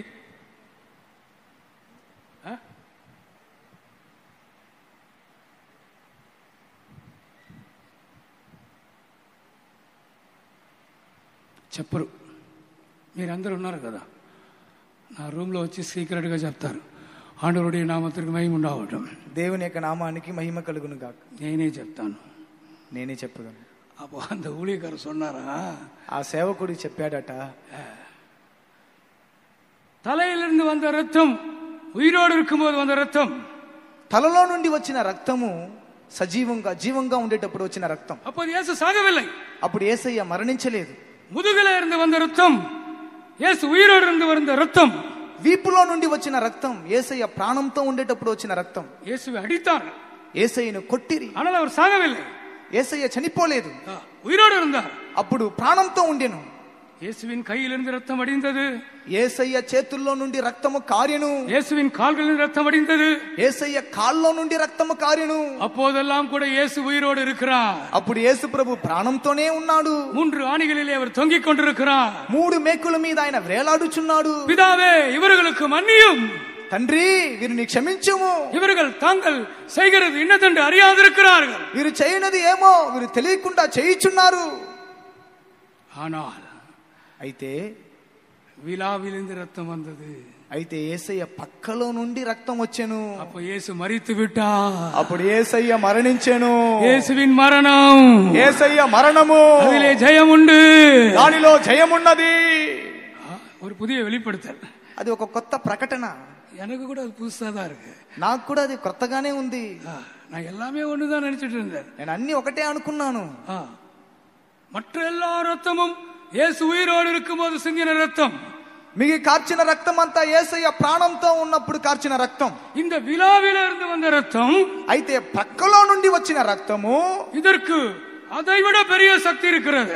దీనికి దానికంటే భయంకరమైన శక్తి ఉన్నది. ஏனென்றால் இயேசு இப்போது மரித்து விட்டார். ఎందుకంటే యేసయ్య ఇప్పుడు మరణించింది. விலாவிலிருந்து வந்த ரத்தம் இயேசு மரித்த பிறகு வந்த ரத்தம். పక్కలో నుండి వచ్చిన రక్తం యేసయ్య మరణించిన తరువాత వచ్చిన రక్తం. உங்க அப்பா உங்களுக்கு எழுதி வைத்திருக்கிற சொத்தெல்லாம் எப்ப கிடைக்கும்? మీ తండ్రి మీకు రాసి పెట్టిన ఆస్తి అంతా మీకు ఎప్పుడు సొంతమగును? ఎప్పుడు సొంతమవుతుంది? ఆ తండ్రి చనిపోవాలి. చనిపోయిన తర్వాతే దానికి విలువ. దానికి విలువ. ప్రాణంతో ఉన్న వరకు నీదే. ఆ ఆస్తి అంతా నీదే. తండ్రి ఆస్తి అంతా నీదే. ఆయన ఉన్నాడు. ఆ హోటల్ నీదే, ఆ ఫ్లాట్స్ నీదే, ఆ కారు నీదే, ఆ బ్యాంకులో ఉన్న అకౌంట్ నీదే. అయినా డ్రా చేయాలంటే నీ డాడీ సంతకం కావాలి. అయినా డాడీ చనిపోయిన తర్వాత డాడీ సంతకం అవసరం లేదు. నేను వెళ్ళవచ్చు, నేను ఆయన పుత్రుడు, నేను ఆయన కొడుకు, నేనే తీసుకోవచ్చు. அப்பா மரிக்கும் போது మగనుకు இன்னும் பெரிய బలం ఉండాలి. తండ్రి చనిపోయేటప్పుడు కుమారునికి ఇంకా ఎక్కువ బలం కలుగుచున్నది. యేసు ఉయిరోడు இருக்கும்போது ரத்தம் சிந்தினது உண்மைதான். యేసయ్య ప్రాణంతో ఉన్నప్పుడు రక్తం కార్చినది నిజమే. యేసు మరిத்த பிறகு அவர் சிந்தின ரத்தத்திற்கு இன்னும் பவர் அதிகமாக இருக்கிறது. యేసయ్య మరణించిన తరువాత ఆయన కార్చిన రక్తమునకు ఇంకా శక్తి ఎక్కువగా ఉంటున్నది. యేసుவின் மரணம் உன்னை விடுதலையாக்க முடியும். యేసయ్య మరణం నిన్ను విడిపించగలదు. యేసుவின் ரத்தம் உன்னை விடுதலையாக்க முடியும். యేసయ్య రక్తం నిన్ను విడిపించగలదు. యేసుவின் మరణத்துக்காய் కరంగల వేర్తి స్తోత్రం అన్నలామా? యేసయ్య మరణం కొరకు చేతుల పైకెత్తి స్తోత్రించెదము. Thank you lord. యేసువే, உம்முடைய மரணத்திற்காக ஸ்தோத்திரம். సిలువైలే நீர் మరితబడినాల్ స్తోత్రం. కల్వరి సిలువలో నా కొరకు, అయ్యా అందరి కొరకు, ప్రతి ఒక్కరు కొరకు మరణించి ఉన్నారయ్యా. స్తోత్రం తండ్రి, స్తోత్రం తండ్రి. ఆ మరణం ద్వారా విడుదల, విడుదల, విడుదల, విడుదల. ఆమేన్. இந்த ராத்திரியிலே இயேசுவின் இரத்தத்தை பற்றி நான் பேசிக் கொண்டிருக்கிறேன். ఈ రాత్రి యేసయ్య రక్తము గురించి నేను మాట్లాడుచున్నాను. இந்த இரவிலே இயேசுவின் மரணத்தை பற்றி நான் பேசிக் கொண்டிருக்கிறேன். ఈ రాత్రి సమయము యేసయ్య మరణమును గురించి నేను మాట్లాడుచున్నాను. ஆம், நீங்கள் விசுவாசித்தால் உங்கள் அடிமைப்படுத்தி வைத்திருக்கிற எந்த வல்லமையிலிருந்தும் நீங்கள் விடுதலை ஆவீர்கள்.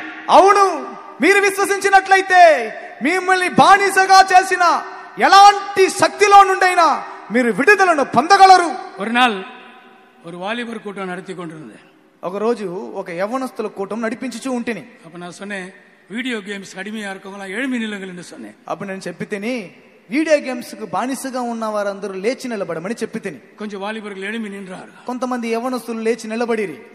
நான் சொன்னேன், இப்பொழுது உங்களுக்காக நான் ஜெபிக்க போகிறேன் என்று சொன்னேன். అప్పుడు నేను చెప్పితేని ఇప్పుడు నేను మీ కొరకు నేను ప్రార్థన చేయబోచున్నాను. எழும்பி நிற்கிற உங்களுக்காக நாங்கள் ஜெபிக்க போகிறோம்.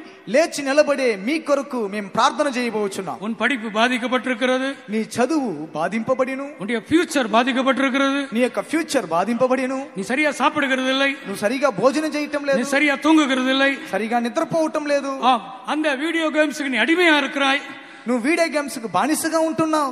உனக்கு விடுதலை தரும்படியா நாங்கள் ஜெபிக்க போகிறோம் என்று சொன்னோம். మీ విడుదల కొరకు మేము ప్రార్థన చేయబోచున్నామని చెప్పితిమి. எல்லாரும் நாங்கள் சேர்ந்து ஜெபித்தோம். అందరూ మేము చేరి ప్రార్థన చేసితిమి. கூட்டம் முடிந்து விட்டது. కూటం ముగింపబడిను. என்னுடைய ரூமுக்கு போனேன். ఆ రూమ్ కి వెళ్ళి తిని உடனே ஒரு போன் வந்து, వెంటనే నాకు ఒక ఫోన్ వచ్చింది. பாஸ்டர், எங்களுடைய மகன் மாறிவிட்டான் பாஸ்டர். పాస్టర్ గారండి, నా కుమారుడు మారిపోయాడు.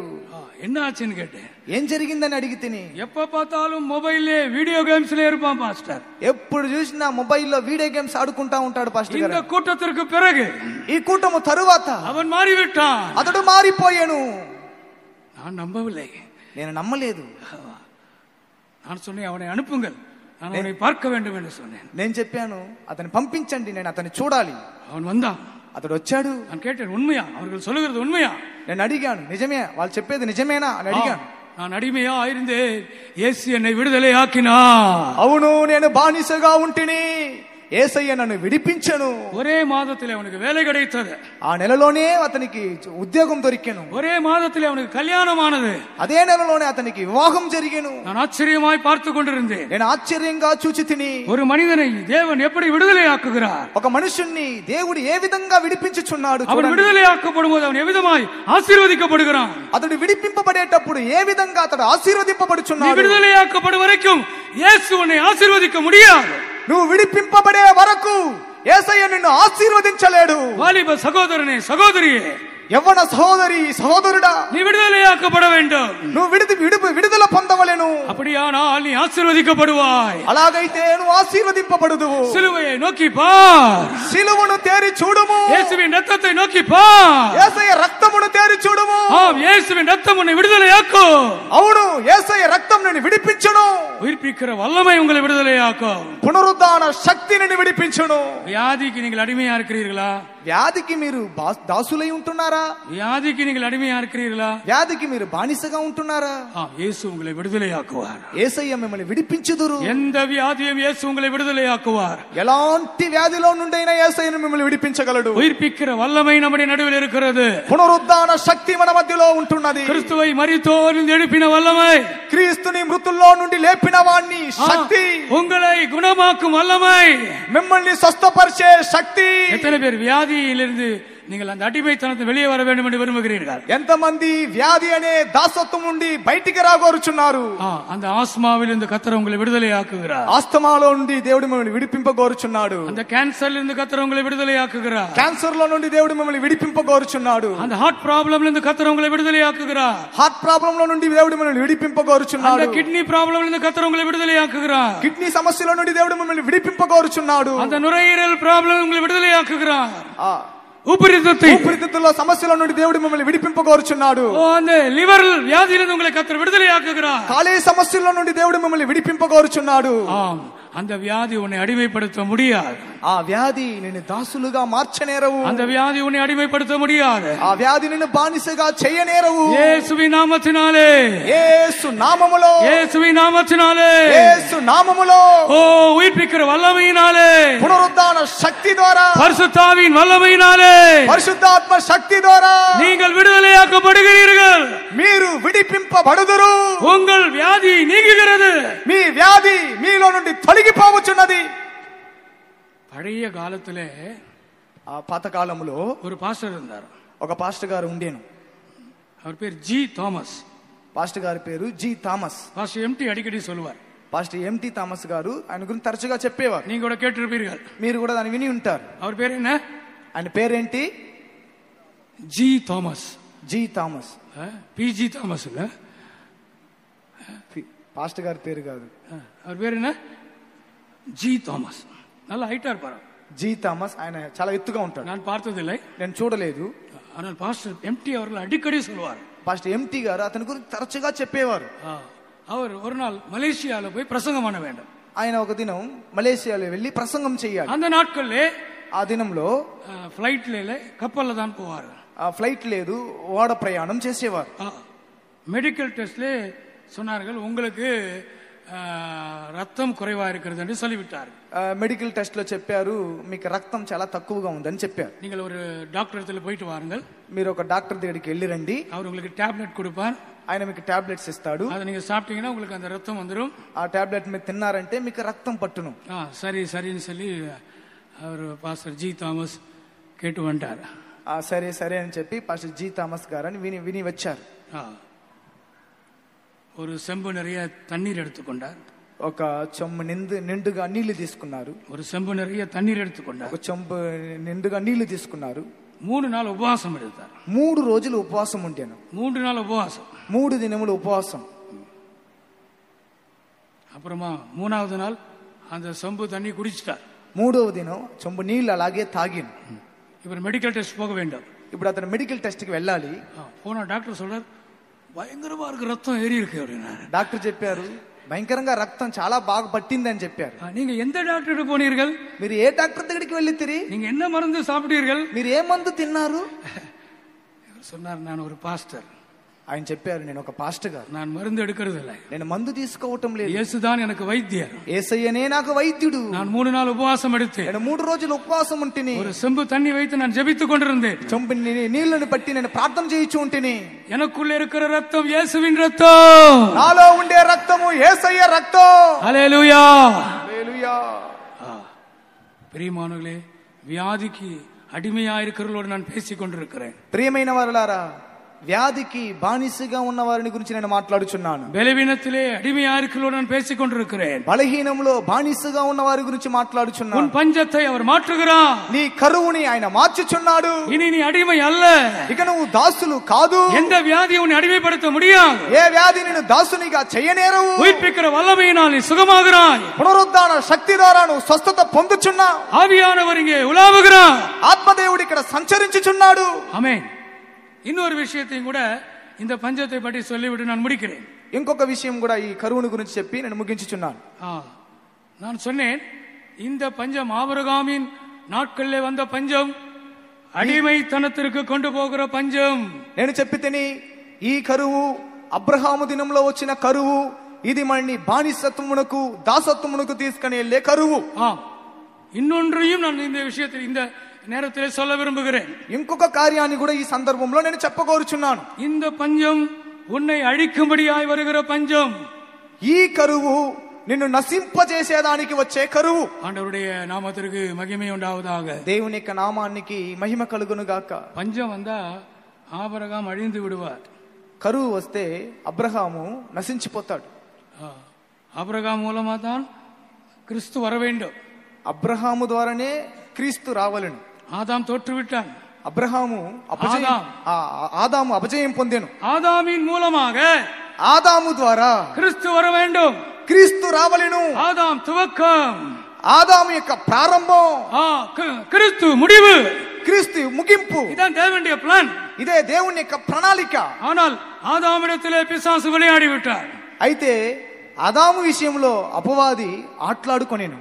தேவன் மேல் அவனுக்கு சந்தேகம் வந்து விட்டார். దేవుని మీద అతనికి సందేహం వచ్చాను. அவள் தொடக்கூடாது என்று சொன்ன கனியை புசித்து விட்டார்.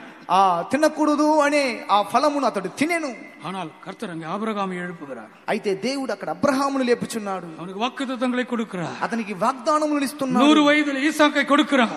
100 ఏండ్లో ఇస్సాకునిచ్చాడు. கிறிஸ்துவை அந்த சந்ததியிலே கொண்டு வரும்படியாக, క్రీస్తుని ఆ సంతతిలో తీసుకొని రావు నిమిత్తం ஆண்டவருடைய நாமத்திற்கு மகிமை உண்டாகட்டும். దేవుని యొక్క నామానికి మహిమ కలుగును గాక. ஆபிரகாம் இல்லாவிட்டால் கிறிஸ்து இல்லை. అబ్రహాము లేనట్లయితే క్రీస్తు లేడు. கிறிஸ்து ஆபிரகாமின் சந்ததியா இருக்கிறார். క్రీస్తు అబ్రహాము సంతతి అయి ఉన్నారు. ஆம் பிரியமானவர்களே, ஆபிரகாம் இல்லாவிட்டால் கிறிஸ்து இல்லை, అవును ప్రియమైన వారలారా, అబ్రహాము లేనట్లయితే క్రీస్తు లేడు. கிறிஸ்து இல்லாவிட்டால் புதிய ஏற்பாட்டு சபை இல்லை. క్రీస్తు లేనట్లయితే క్రొత్త నిబంధన సంఘము లేదు. கிறிஸ்து இல்லாவிட்டால் சியோன் இல்லை. క్రీస్తు లేనట్లయితే సియోను లేదు. புதிய எருசலேம் இல்லை. నూతన యెరూషలేము లేదు. கிறிஸ்து மாம்சத்திலே மரிக்க வேண்டும். క్రీస్తు శరీరములో మరణించవలెను. அதற்கு ஆபிரகாமை பாதுகாக்க வேண்டும். అందుకు అబ్రహాముని కాపాడవలెను. அவனுடைய சந்ததியை பாதுகாக்க வேண்டும். అతని యొక్క సంతానమును కాపాడవలెను. பஞ்சம் உன்னையும் உன் சந்ததியும் அழிக்கும்படியாய் வருகிறது. కరువు నిన్ను నీ సంతతిని నశింపు చేయ నిమిత్తం వచ్చుచున్నది. ஒரு ஆவிக்குரிய சந்ததியை அது அழிக்கும்படியாய் வருகிறது. ఒక ఆత్మీయ సంతతిని అది నశింపజేయ నిమిత్తం వచ్చుచున్నది. ஒரு பரிசுத்தமுள்ள சந்ததியை அழிக்கும்படியாய் வருகிறது. ఒక పరిశుద్ధమైన సంతతిని అది నశింపజేయ నిమిత్తం వచ్చుచున్నది. ஆம் பிரியமானவர்களே, இந்த இடத்திலே நான் உங்களுக்கு சொல்ல விரும்புகிறேன். అవును ప్రియమైన వారలారా, ఈ స్థలంలో నేను నీకు చెప్పగోరుచున్నాను, உன்னை ஒரு வல்லமே அழிக்க முடியாது. నిన్ను ఏ శక్తి కూడా నశింపజేయవు. இந்த பிரதர் சாட்சி சொன்னார் இல்லையா? ఇప్పుడు బ్రదర్ గారు సాక్ష్యం చెప్పారు కదా. அவர் தற்கொலை செய்து கொள்ள விரும்பினார். అతడు ఆత్మహత్య చేయాలని కోరాడు. ஆனால் அவரால் முடியவில்லை. అయితే అతనికి అది వీలు కాలేదు. உன்னை ஒரு வல்லமே அழிக்க முடியாது. ఏ శక్తి కూడా నేను నశింపజేయవు. பயப்படாதீங்க, భయపడకండి. ஊழியர்களே பயப்படாதீங்க. సేవకులారా భయపడకండి. நான் ஊழியத்துல கடைசி வரை இருப்பேனா? సేవలో నేను అంతం వరకు ఉందునా? நான் இன்னைக்கு சென்ட்ரல் பாஸ்டரா உங்கள் மத்தியிலே நிற்கிறேன். ఇప్పుడు నేను సెంటర్ పాస్ట్ గా మీ మధ్యలో నిలబడి ఉన్నాను. தேவனுடைய கிருபை, దేవుని యొక్క కృప, அது தேவனுடைய திட்டம், అది దేవుని యొక్క ఉద్దేశం, அது தேவனுடைய మనదిలో ఉన్న కార్యం, అది దేవుని యొక్క మనసులో ఉన్న కార్యం. என்னுடைய பக்தி அல்ல, నా యొక్క భక్తి కాదు. என்னுடைய சக்தி அல்ல, నా యొక్క శక్తి కాదు. என்னுடைய திறமைகள் அல்ல, నా యొక్క సామర్థ్యం కాదు. என்னுடைய பரிசுத்தம் அல்ல, నా యొక్క పరిశుద్ధత కాదు. என்னுடைய தாழ்மை அல்ல, నా యొక్క తగ్గింపు కాదు. என்னால் இந்த ஊழியம் செய்ய முடியாது என்று நான் சொல்லி இருக்கிறேன். నా వల్ల ఈ సేవ చేయలేను అని నేను చెప్పి ఉన్నాను. பாஸ்டர் ஆகாததற்கு முன்பதாக, పాస్టర్ కాక ముందు, பாஸ்டர் ஆன பிறகும் கூட, పాస్టర్ అయిన తరువాత కూడా எத்தனையோ சந்தர்ப்பங்கள் நான் தேவனோடு சொல்லி இருக்கிறேன். ఎన్నో సందర్భంలో నేను దేవునితో చెప్పి తిని, ஆண்டவரே இந்த ஊழியம் செய்ய என்னால் முடியாது, ప్రభువా ఈ సేవ చేయుటకు నాకు వీలు కాదు, என்னை எடுத்துக்கோங்க, ప్రభువా నన్ను తీసుకొనండి, என்னை எடுத்துக்கோங்க, ప్రభువా నన్ను తీసుకొనండి, என்னால் இந்த ஊழியம் செய்ய முடியாது, నా వల్ల ఈ సేవ చేయుటకు వీలు కాదు, நான் நம்பிக்கையை இழந்தேன், నేను నిరీక్షణను కోల్పోతిని, எனக்கு முன்பாக ஒரு இருள் இருந்தது, నా ముందు ఒక చీకటి ఉండెను, என்னால் அடுத்த அடி வைக்க முடியவில்லை, ఒక అడుగు నేను ముందు పెట్టలేకపోతిని, என்னுடைய ஊழியம் முடிந்து விடும் என்று நான் நினைத்த சந்தர்ப்பங்கள் இருந்தது, నా సేవ ముగింపబడినేమో అని తలంచిన సందర్భములు ఉన్నవి. ஆனாலும் நான் இன்றைக்கு உங்கள் மத்தியிலே దేవుని ஊழியத்தை செய்து கொண்டிருக்கிறேன். అయితే నేను మీ మధ్యలో ఇప్పుడు దేవుని యొక్క సేవను చేయుచూ ఉన్నాను. ஊழியர்களே, సేవకులారా, ஊழியர்களே, సేవకులారా, உங்கள் ஊழியத்தை அழிக்க ஒரு வல்லமை போராடி கொண்டிருக்கிறார். మీ సేవను నశింపజేసేదానికి ఒక శక్తి పోరాడుచున్నది. உனக்குள்ள இருக்கிற கிருபையை அழிக்கும்படி போராடி கொண்டிருக்கிறார். నీలో ఉన్న కృపను నశింపజేసేదానికి పోరాడుచున్నది. உனக்குள்ள இருக்கிற ஜெபாவி அழிக்கும்படி அவன் போராடி கொண்டிருக்கிறான். నీలో ఉన్న ప్రార్థనాత్మను నశింపజేసేదానికి వాడు పోరాడుచున్నాడు. நான் உங்களுக்கு இந்த முதல் நாள் கூட்டத்திலே சொல்லிக் கொள்கிறேன், నేను మీకు మొదటి దినం కూటములో చెప్పుచున్నాను, நீங்கள் ஆபிரகாமின் சந்ததியா இருக்கிறீர்கள், మీరు అబ్రహాము యొక్క సంతతి అయి ఉన్నారు, நீங்கள் கிறிஸ்துவின் சந்ததியா இருக்கிறீர்கள், మీరు క్రీస్తు యొక్క సంతతి అయి ఉన్నారు. எந்த பஞ்சமும் ஆபிரகாமையும் அவன் சந்ததியை அழிக்க முடியாது. ఏ కరువు అబ్రహామును అతని సంతతిని నశింప చేయ నేరవు. எந்த மந்திர சக்தியும் உங்களை அழிக்க முடியாது. ఏ మాంత్రిక శక్తి నేను నశింప చేయ నేరవు. விஜயவாடா வந்தபோது, విజయవాడ వచ్చిన తర్వాత எனக்கு நிறைய போன் வந்துச்சு. నాకు అనేక ఫోన్, நான் இப்ப வந்து 3 வருஷம் ஆயிடுச்சு. నేను ఇక్కడ వచ్చి 3 సంవత్సరములు అయ్యాను. இந்த ஜூன் மாதம் வந்தா 3 வருஷங்கள் எனக்கு முடிவடைகிற. జూన్ నెల వచ్చిన తర్వాత 3 సంవత్సరములు అది పూర్తి అయ్యాను. நான் விஜயவாடா வந்து 3 வருஷம் முடிகிறது. విజయవాడ వచ్చి 3 సంవత్సరములు పూర్తి. அந்த புதியதிலே నేను వచ్చిన కొత్తలో ఫోన్ వచ్చింది. ஊழியக்காரர்கள் போன் பண்ணினார், సేవకులు ఫోన్ చేశారు, விசுவாசிகள் போன் பண்ணினார், విశ్వాసులు ఫోన్ చేశారు, சென்னையிலிருந்து போன் பண்ணினார், చెన్నైలో నుంచి ఫోన్ చేశారు, இங்கே ஆந்திராவிலிருந்து போன் பண்ணினார், ఆంధ్రా నుండి ఫోన్ చేశారు. பாஸ்டர் ரொம்ப ஜாக்கிரதையா இருங்க பாஸ்டர், పాస్టర్ గారండి మిక్కిలి జాగ్రత్తగా ఉండండి, எல்லா இடத்துலயும் போய் சாப்பிடாதீங்க, అన్ని స్థలంలో వెళ్ళి తినకండి, எல்லார் வீட்லயும் போய் சாப்பிடாதீங்க, ప్రతి ఇంట్లో వెళ్ళి తినకండి, ఫస్ట్ நாய்க்கு போடுங்க, ఫస్ట్ కుక్కకేయండి, பூனைக்கு போடுங்க, పిల్లికేయండి, அது உயிரோடு இருந்தா சாப்பிடுங்க, అది ప్రాణంతో ఉంటే తినండి, அது செத்து போச்சுன்னா நீங்க சாப்பிடாதீங்க. అది చనిపోతే దాన్ని తినకండి. என்னை பயமுறுத்தினார்கள், భయపెట్టిరి. நான் பயப்படவில்லை. నేను భయపడలేదు. சாகரத்துக்கு தானே வந்தோம், చనిపోవడానికే కదా వచ్చితిమి. எங்க అమ్மா ఆంధ్రాలో தான் செத்தார்கள். మా తల్లి గారు ఆంధ్రాలోనే చనిపోయే ప్రభుని నిద్రించారు. ஆமா, தர்கா மெட்டாலே அவருடைய கல்லறை இருக்கிறார். దర్గా మెట్టలో ఆమె సమాధి తోట ఉంది. என்னுடைய தாய் அங்கே பெரியக்காவாக ஊழியம் செய்து அங்கு அடக்கம் பண்ணப்பட்டார். మా తల్లి గారు పెద్దక్కగా అక్కడ సేవ చేసి అక్కడ భూస్థాపన చేయబడిరు. ఆంధ్రాவிலே మరిக்கிறதற்கு நான் சந்தோஷமா இருக்கிறேன். ఆంధ్రాలో చనిపోవుటకు నాకు సంతోషంగా ఉన్నాను. ஊழியத்திலே మరిக்கிறதுக்கு நான் சந்தோஷமா இருக்கிறேன். సేవలో మరణించేదానికి నేను సంతోషంగా ఉన్నాను. எந்த மந்திர சக்திகளும் உங்களை அழிக்க முடியாது. ఏ మాంత్రిక శక్తి నిన్ను నశింపచేయనేరవు. மந்திரவாதிகளுக்கு பயப்படாதிருங்கள், మాంత్రికులకు భయపడకండి, எலுமிச்சம் பழத்துக்கு பயப்படாதிருங்கள், నిమ్మ పండుకి భయపడకండి, தேங்காய்க்கு பயப்படாதிருங்கள், కొబ్బరికాయ భయపడకండి, பூசணிக்காய்க்கு பயப்படாதிருங்கள், గుమ్మడికాయకి భయపడకండి. நான் பயப்பட மாட்டேன்னு சொல்றவங்க ஒரு ஹல்லேலூயா சொல்லுங்க. నేను భయపడనని చెప్పేవారు హల్లెలూయా చెప్పండి. ఇంటి ముందు ఒక నిమ్మకాయ పెడితే చాలు నీ హల్లేలూయా అంతా పోతుంది. దొంగ హల్లేలూయా. ఒక నిమ్మకాయ చాలు, చూడంగానే అయిపోతావు. జ్వరం వచ్చేస్తుంది, జ్వరం వచ్చేస్తుంది. భయపడాదిరుங்கள், భయపడకండి. எந்த வல்லமை அழிக்க முடியாது. ఏ శక్తి కూడా నేను నశింపజేయనేరవు. ஆம் ஊழியர்களே, உங்களை எந்த வல்லமை அழிக்க முடியாது. అవును సేవకులారా, ఏ శక్తి కూడా మిమ్మల్ని నశింపజేయవు. ஆபிரகாமை அழிக்க முடியாது அந்த பஞ்சம் வந்தது. అబ్రహామును నశింపజేయ నిమిత్తమా కరువు వచ్చెను. அவன் சந்ததி அழிக்க முடியாது அந்த பஞ்சம் வந்தது. అతని సంతతిని నశింపజేయ నిమిత్తమా కరువు వచ్చెను. பிரியமானவர்களே, அந்த எகிப்திலே அந்த பஞ்சம் வந்தது. అవును ప్రియమైన వారులారా, ఐగుప్తులో ఆ కరువు వచ్చెను. யோசேப்பினால் அவர்கள் காப்பாற்றப்பட்டார்கள். యోసేపు ద్వారా వారు కాపాడబడిరి. அந்த 70 பேர் பாதுகாக்கப்பட்டார்கள். ఆ 70 మంది కాపాడబడిరి. தேவனுடைய நோக்கத்திலே மாற்றம் இல்லை, ఉద్దేశం ఉన్నది. வாலிபர்களே, యవనస్తులారా, உங்களை குறித்து தேவனுக்கு ஒரு நோக்கம் இருக்கிறது. మీ గురించి దేవునికి ఒక ఉద్దేశం ఉన్నది.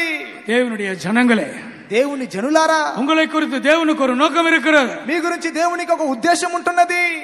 நாம் எல்லாரும் எழும்பி நிற்போமா? మనమందరూ లేచి నిలబడదుము. தயவு செய்து, దయచేసి అందరూ లేచి నిలబడండి. தயவு செய்து, దయచేసి நம்ம எல்லாரும் எழும்பி நிற்போமா? మనమందరూ లేచి నిలబడదుము. சில நிமிடங்கள் இந்த கொடுத்து நான் முடிக்க போகிறேன். కొన్ని నిమిషంలో ఈ కూటాన్ని నేను ముగించబోచున్నాను. எந்த வல்லமையும் உன்னை அழிக்க முடியாது. ఏ శక్తి కూడా నిన్ను నశింపజేయవు. எந்த மனிதனும் உன்னை அழிக்க முடியாது. ఏ మనుషుడు కూడా నిన్ను నశింపజేయ నేరడు. எந்த பிசாசும் உன்னை அழிக்க முடியாது. ఏ అపవాది నిన్ను నశింపజేయ నేరడు.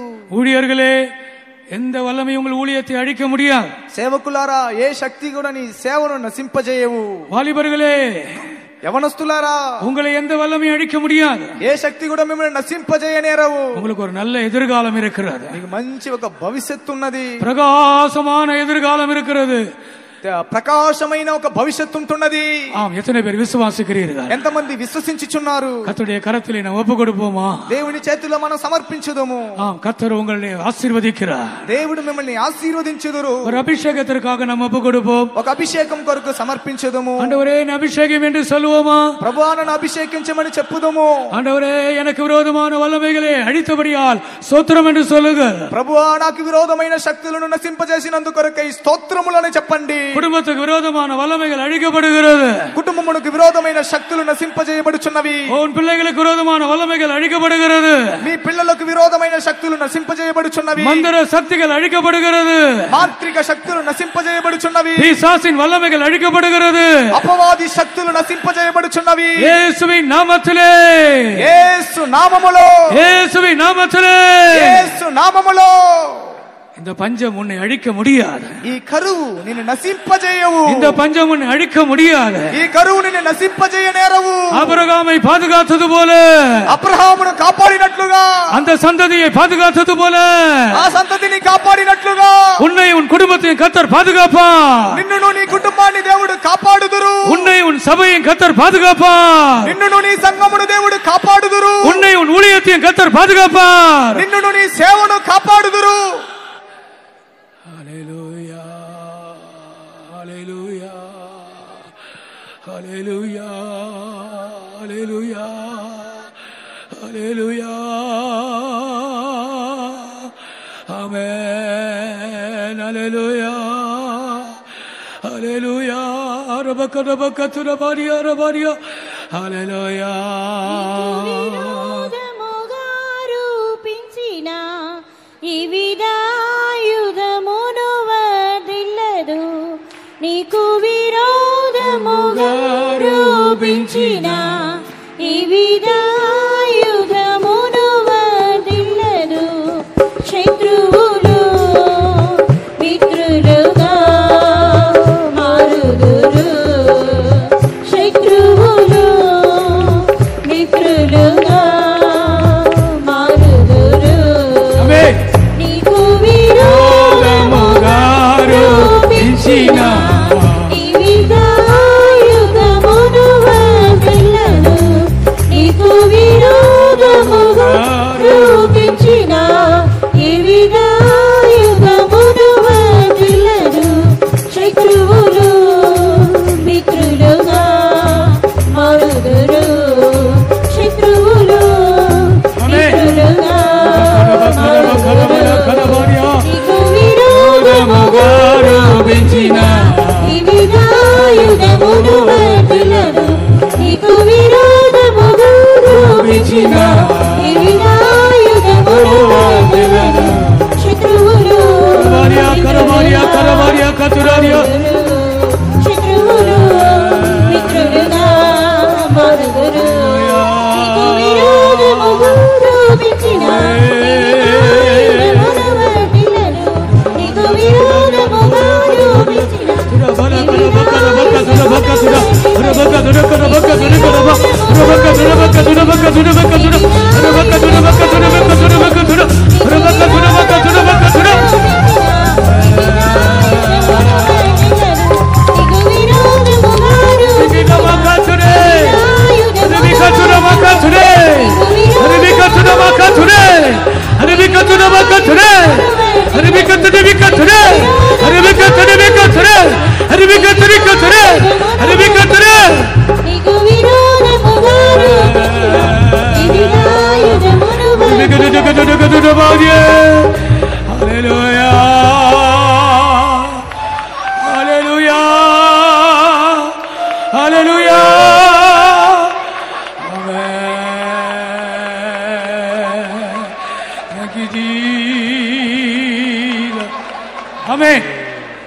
கடன் பட்ட உங்களோடு நான் பேச விரும்புகிறேன்.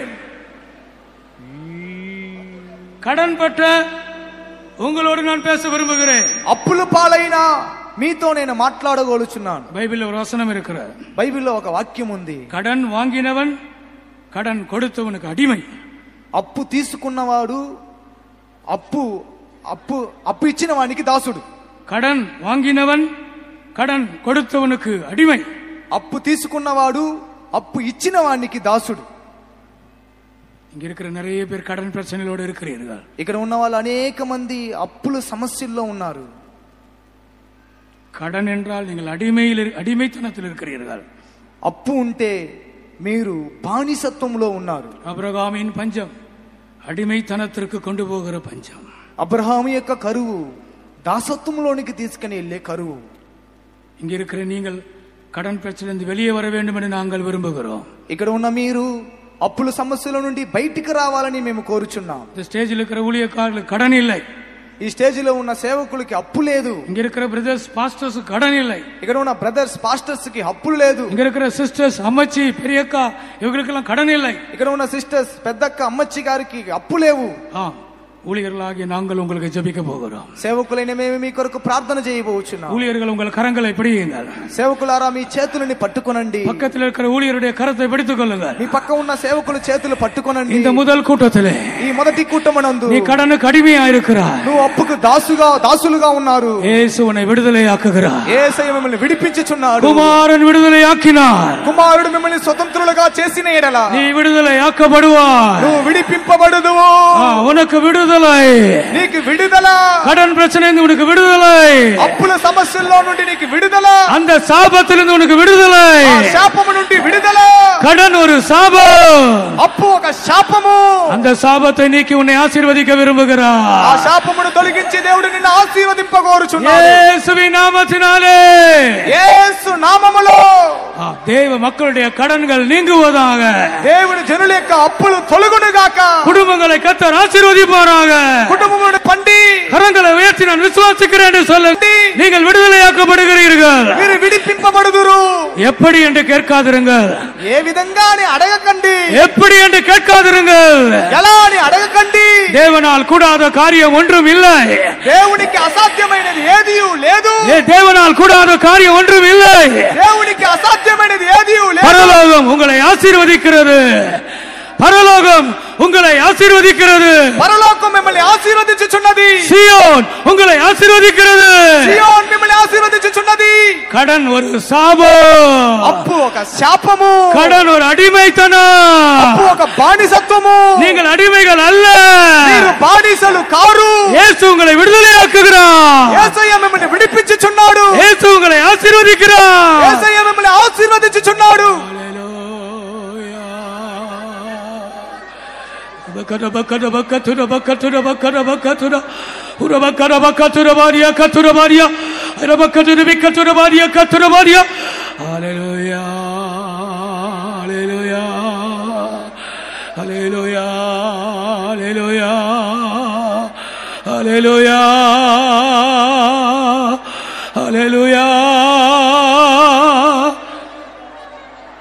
பஸ்கா ஆட்டுக்குட்டியின் ரத்தம். పస్కా గొర్రె పిల్ల యొక్క రక్తము. பஸ்கா ஆட்டுக்குட்டியின் ரத்தம் పస్కా గొర్రె పిల్ల యొక్క రక్తం உங்களை விடுதலையாக்குகிறது. మిమ్మల్ని విడిపించుచున్నది. ஆண்டவர் அந்த பஸ்காவை புசிக்கும் போது சொன்னாராம், దేవుడు చెప్పాను, పస్కాను భుజించేటప్పుడు చెప్పాను, அந்த ரத்தத்தை உங்கள் நிலைக்கால்கள் வாசல்களிலே மேற்சட்டத்திலே நிலைக்கால்களே தெரியுங்கள். ఆ రక్తమును మీ యొక్క గుమ్మముల మీదను నిలువుట కమ్ముల మీదను దాన్ని ప్రోక్షించండి. அது மாத்திரமல்ல, అది మాత్రము కాదు, நீங்கள் உங்கள் அறையை கட்டிக்கொள்ளுங்கள். మీ నడుముని మీరు కట్టుకొనండి. நீங்கள் உங்கள் பாதரட்சியை உடுத்திக் கொள்ளுங்கள். మీ పాదరక్షలను మీరు తొడుగుకొనండి. அதுக்கப்புறம் சாப்பிடுங்க. దానికి తరువాత దాన్ని తినండి. அந்த ஆட்டுக்குட்டியின் மாம்சத்தை சாப்பிடுங்கள். ఆ గొర్రె పిల్ల యొక్క మాంసమును తినండి. அந்த அந்த அந்த அந்த கீரையை சாப்பிடுங்கள்.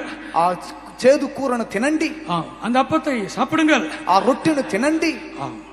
நல்லா ட்ரெஸ் பண்ணிட்டு சாப்பிட சொல்றார். మంచిగా డ్రెస్ చేసుకొని తినమన్నాడు. பெல்ட் கட்டிக்கொண்டு சாப்பிட சொல்றார். బెల్ట్ కట్టుకొని తినమన్నాడు. செருப்பு போட்டுக்கொண்டு சாப்பிட சொல்லுகிறார். చెప్పులు వేసుకొని తినమంటున్నాడు. அதன் அர்த்தம் என்ன தெரியுமா? దానికి అర్థం ఏంటో తెలుసా? அந்த ஆட்டுக்குட்டியின் மாம்சத்தை புசிக்கும் போது, ఆ గొర్రె పిల్ల యొక్క మాంసమును తినేటప్పుడు உனக்கு விடுதலை. నీకు విడుదల உடனே, వెంటనే. நாளைக்கு அல்ல, రేపు కాదు, அடுத்த மாதம் அல்ல, వచ్చే నెల కాదు, இப்பொழுதே. ఇప్పుడే. எத்தனை பேர் நம்புகிறீர்கள்? ఎంతమంది నమ్ముచున్నారు? இயேசுவின் ரத்தத்தை உரிமை பாராட்டுங்கள். యేసయ్య రక్తాన్ని హక్కు చూపించండి. இயேசுவின் ரத்தத்தை உரிமை பாராட்டுங்கள். యేసయ్య రక్తాన్ని హక్కు చూపించండి. இயேசுவின் மரணத்தை உரிமை பாராட்டுங்கள். యేసయ్య మరణమును హక్కు చూపించండి. அற்புதம் நாளைக்கல்ல, అద్భుతము రేపు కాదు, விடுதலை நாளைக்கல்ல, విడుదల రేపు కాదు, ஆசீர்வாதம் நாளைக்கல்ல, ఆశీర్వాదం రేపు కాదు, இன்றைக்கு, ఈ దినమే, இப்பொழுதே, ఇప్పుడే, இந்த கூட்டத்திலே, ఈ కుటుంబమందే, இந்த ராத்திரியிலே, ఈ రాత్రి సమయమునందే ஆசீர்வாதங்களை பெற்றுக்கொள்ளுங்கள். ఆశీర్వాదమును పొందండి.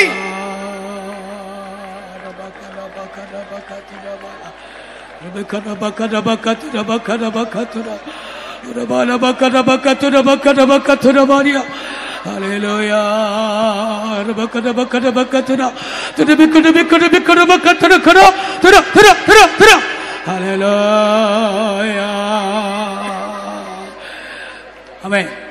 இந்த இரவிலே கர்த்தர் உங்களை விடுதலை ஆக்கி இருக்கிறார். ఈ రాత్రి సమయం దేవుడు మిమ్మల్ని విడిపించి ఉన్నాడు. ஆமென். நாளைக்கல்ல, రేపు కాదు, நாளைக்கல்ல, రేపు కాదు, அடுத்த மாதம் அல்ல, వచ్చే నెల కాదు, அடுத்த வருடம் அல்ல, వచ్చే సంవత్సరము కాదు, இந்த ராத்திரியிலே ఈ రాత్రి సమయమందే நீங்கள் சுகத்தை பெற்று விட்டீர்கள். మీరు స్వస్థతను పొందితిరి, நீங்கள் மன்னிப்பை பெற்று விட்டீர்கள். మీరు క్షమాపణను పొందితిరి, நீங்கள் விடுதலை பெற்று விட்டீர்கள். మీరు విడుదలను పొందితిరి, நீங்கள் ஜெயத்தை பெற்று விட்டீர்கள். మీరు జయం పొందితిరి, நீங்கள் ஆசீர்வாதத்தை பெற்று விட்டீர்கள். మీరు ఆశీర్వాదమును పొందితిరి. விசுவாசிக்கிறவர்கள் கரங்களை உயர்த்தி ஸ்தோத்திரம் பண்ணுங்கள். విశ్వసించి వారు చేతులు పైకెత్తి స్తోత్రించెదము.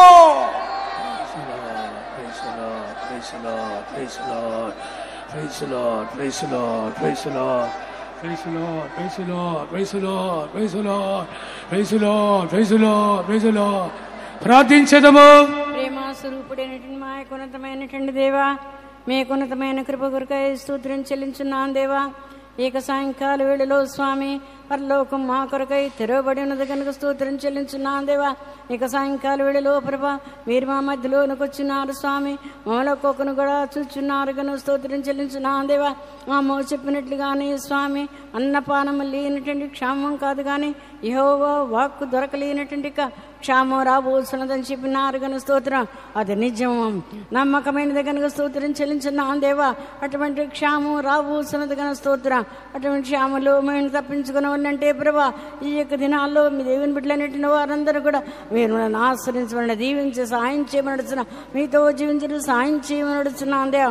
అబ్రహాం యొక్క కాలంలో ప్రభా కరువు అనేది వచ్చినది కనుక స్తోత్రం చెల్లించిన దేవా. అతడు కనాన్లో నుండి ఐగుప్తుకి వెళ్ళినాడని చెప్పడతా ఉంది కనుక స్తోత్రం. ఐగుప్తుకు వెళ్ళినందున స్వామి యేసు ఆగరినటువంటి స్వామి ఆయన దాసరాలకు దాసైన ప్రభా అతను ప్రేమించినాడు కనుక స్తోత్రం. అందువల్ల ఆగరు ఇష్మాయిల్ జన్మించినాడని చెప్పడతా ఉంది కనుక స్తోత్రం. అతడు దాసుడుగా ఉన్నాడని చెప్పడతా ఉంది కనుక స్తోత్రం. ఆ జీవితంలో అనేకమైనటువంటి దాసత్వంలో ఉన్నటువంటి కార్యములన్నీ కూడా మీరు విడిపించడానికి వచ్చినారు కనుక స్తోత్రం చెల్లించిన దేవా. అటువంటి కరువు అనేక విధమైనటువంటి శ్రమలు అబ్రహాం పొందినాడు కనుక స్తోత్రం. ఆ యొక్క దేశానికి వెళ్లకుండా ఉన్నట్లయితే అతడు కాపాడబడేవాడు కనుక స్తోత్రం. యేసువే ఆ యొక్క ఐగుప్తుకి వెళ్ళినందువల్ల అసలు ప్రభా చాలా కష్టపడి ఉన్నాడు కనుక స్తోత్రం చెల్లించిన దేవా. మేము ఐగుప్తుకి అనేది వెళ్ళకూడదు ప్రభా, అందులో నుండి మీరు మమ్మల్ని విడిపించి తీసుకుని వచ్చినారు కనుక స్తోత్రం. ప్రభా మీరు అబ్రహామును ప్రభా యేసు యోధముగా అనేక శోధనలోనికి నడిపించినారు కనుక స్తోత్రం దేవా. అనేక కార్యములకు ప్రభా మేము కూడా శోధనలో నుండి ప్రభా తప్పించబడికి మీరు సహాయం చేయమని నడుస్తున్నా. లోకంలో నుండి ప్రభా పాపంలో నుండి ప్రభా దాసత్వంలో నుండి ప్రభా మీరు మనల్ని విడిపించి సాయం చేయమని నడుచున్నా. దాసురాలుగా ఉన్నటువంటి కార్యములన్నింటిని కూడా ప్రభా మీరే విడిపించి జయమని గ్రహించి సాయం చేయమని నడుచున్నా దేవా. అందుకొరకే ప్రభు యేసు మా కొరకై సెలువులో మీరు మరణించినారు కనుక స్తోత్రం. విలువైనటువంటి రక్తం మీరు మా కొరకై కార్చినారు కనుక స్తోత్రం చెల్లించిన దేవా. ప్రక్కటెముకలో స్వామి ప్రభా బళ్ళెముతో పొడిచినప్పుడు ఆ రక్తం అనేది కారి ప్రభా మీరు మరణించినందువల్ల ప్రభా మీరు మాకు విడుదల ఇచ్చినారు. మా యొక్క పాపంలో నుండి మా యొక్క అక్రమంలో నుండి మా యొక్క న్యాయంలో నుండి దాసత్వంలో నుండి ప్రభా మీరు మమ్మల్ని విడిపించినారు కనుక స్తోత్రం. అబ్రహాం యొక్క సంతానంలో నుండి క్రీస్తు వచ్చినారు కనుక స్తోత్రం. ఇదే కృతమైన సంఘమైనటువంటి దైవ ఆలయంలోనికి మీరు మమ్మల్ని నడిపించినారు కనుక స్తోత్రం. ఏకదిన స్వామి మీరే ప్రభా సహాయం చేసినారు. దాసత్వ కార్యంలో నుండి అప్పుల్లో నుండి కష్టాల్లో నుండి వ్యాధుల్లో నుండి విడిపించటకు స్వామి మీ కృప అత్యధికంగా అవసరమైనది కనుక స్తోత్రం చెల్లించిన దేవ. ప్రార్థన అత్యధికంగా అవసరమైనది కనుక స్తోత్రం. మా జీవితంలో ఏక శక్తి కూడా మమ్మల్ని లోపరచలేదు ప్రభా. సమస్త శక్తుల్లో నుండి దేవుని యొక్క బిడ్డల్ని విడిపించినటువంటి సర్వశక్తి గల దేవుడిగా మాకున్నారు కనుక స్తోత్రం చెల్లించిన దేవ. ఇక సాయంకాల వేళలో అప్పుల బాధనట్టు దాసత్వంలో నుండి ఒక్కొక్కరిని కూడా విడిపించి జయమని గ్రహించి సాయం చేయమని నడుస్తున్నా దేవ. గొర్రెపిల్ల యొక్క రక్తం ప్రభా, గొర్రెపిల్ల యొక్క మాంసము ప్రభా నడుము కట్టుకుని చెప్పులు తొడుకొని త్వరితముగా వాటిని భుజించాలని చెప్పడుతా అంది ప్రభా. ఆ యొక్క మాంసం తినేటప్పుడు మా జీవితంలోనూ మా శరీరంలోనూ ఆరోగ్యము బలము సంతోషం దొరుకుతున్నది కనుక స్తోత్రం. ఆ యొక్క సాయంకాల వేళలో ఒక్కొక్కరు కూడా మీరు సాయం చేసినారు కనుక స్తోత్రం ప్రభా.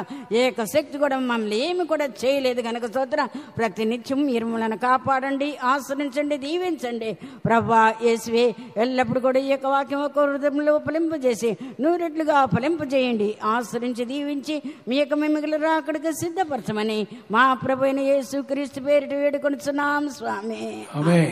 స్తోత్రం స్తోత్రం స్తోత్రం స్తోత్రం స్తోత్రం స్తోత్రం స్తోత్రం. మన ప్రభు అయిన యేసుక్రీస్తుని యొక్క ప్రేమయు తండ్రి యొక్క మన ప్రభు అయిన యేసుక్రీస్తుని యొక్క ప్రేమయు తండ్రి యొక్క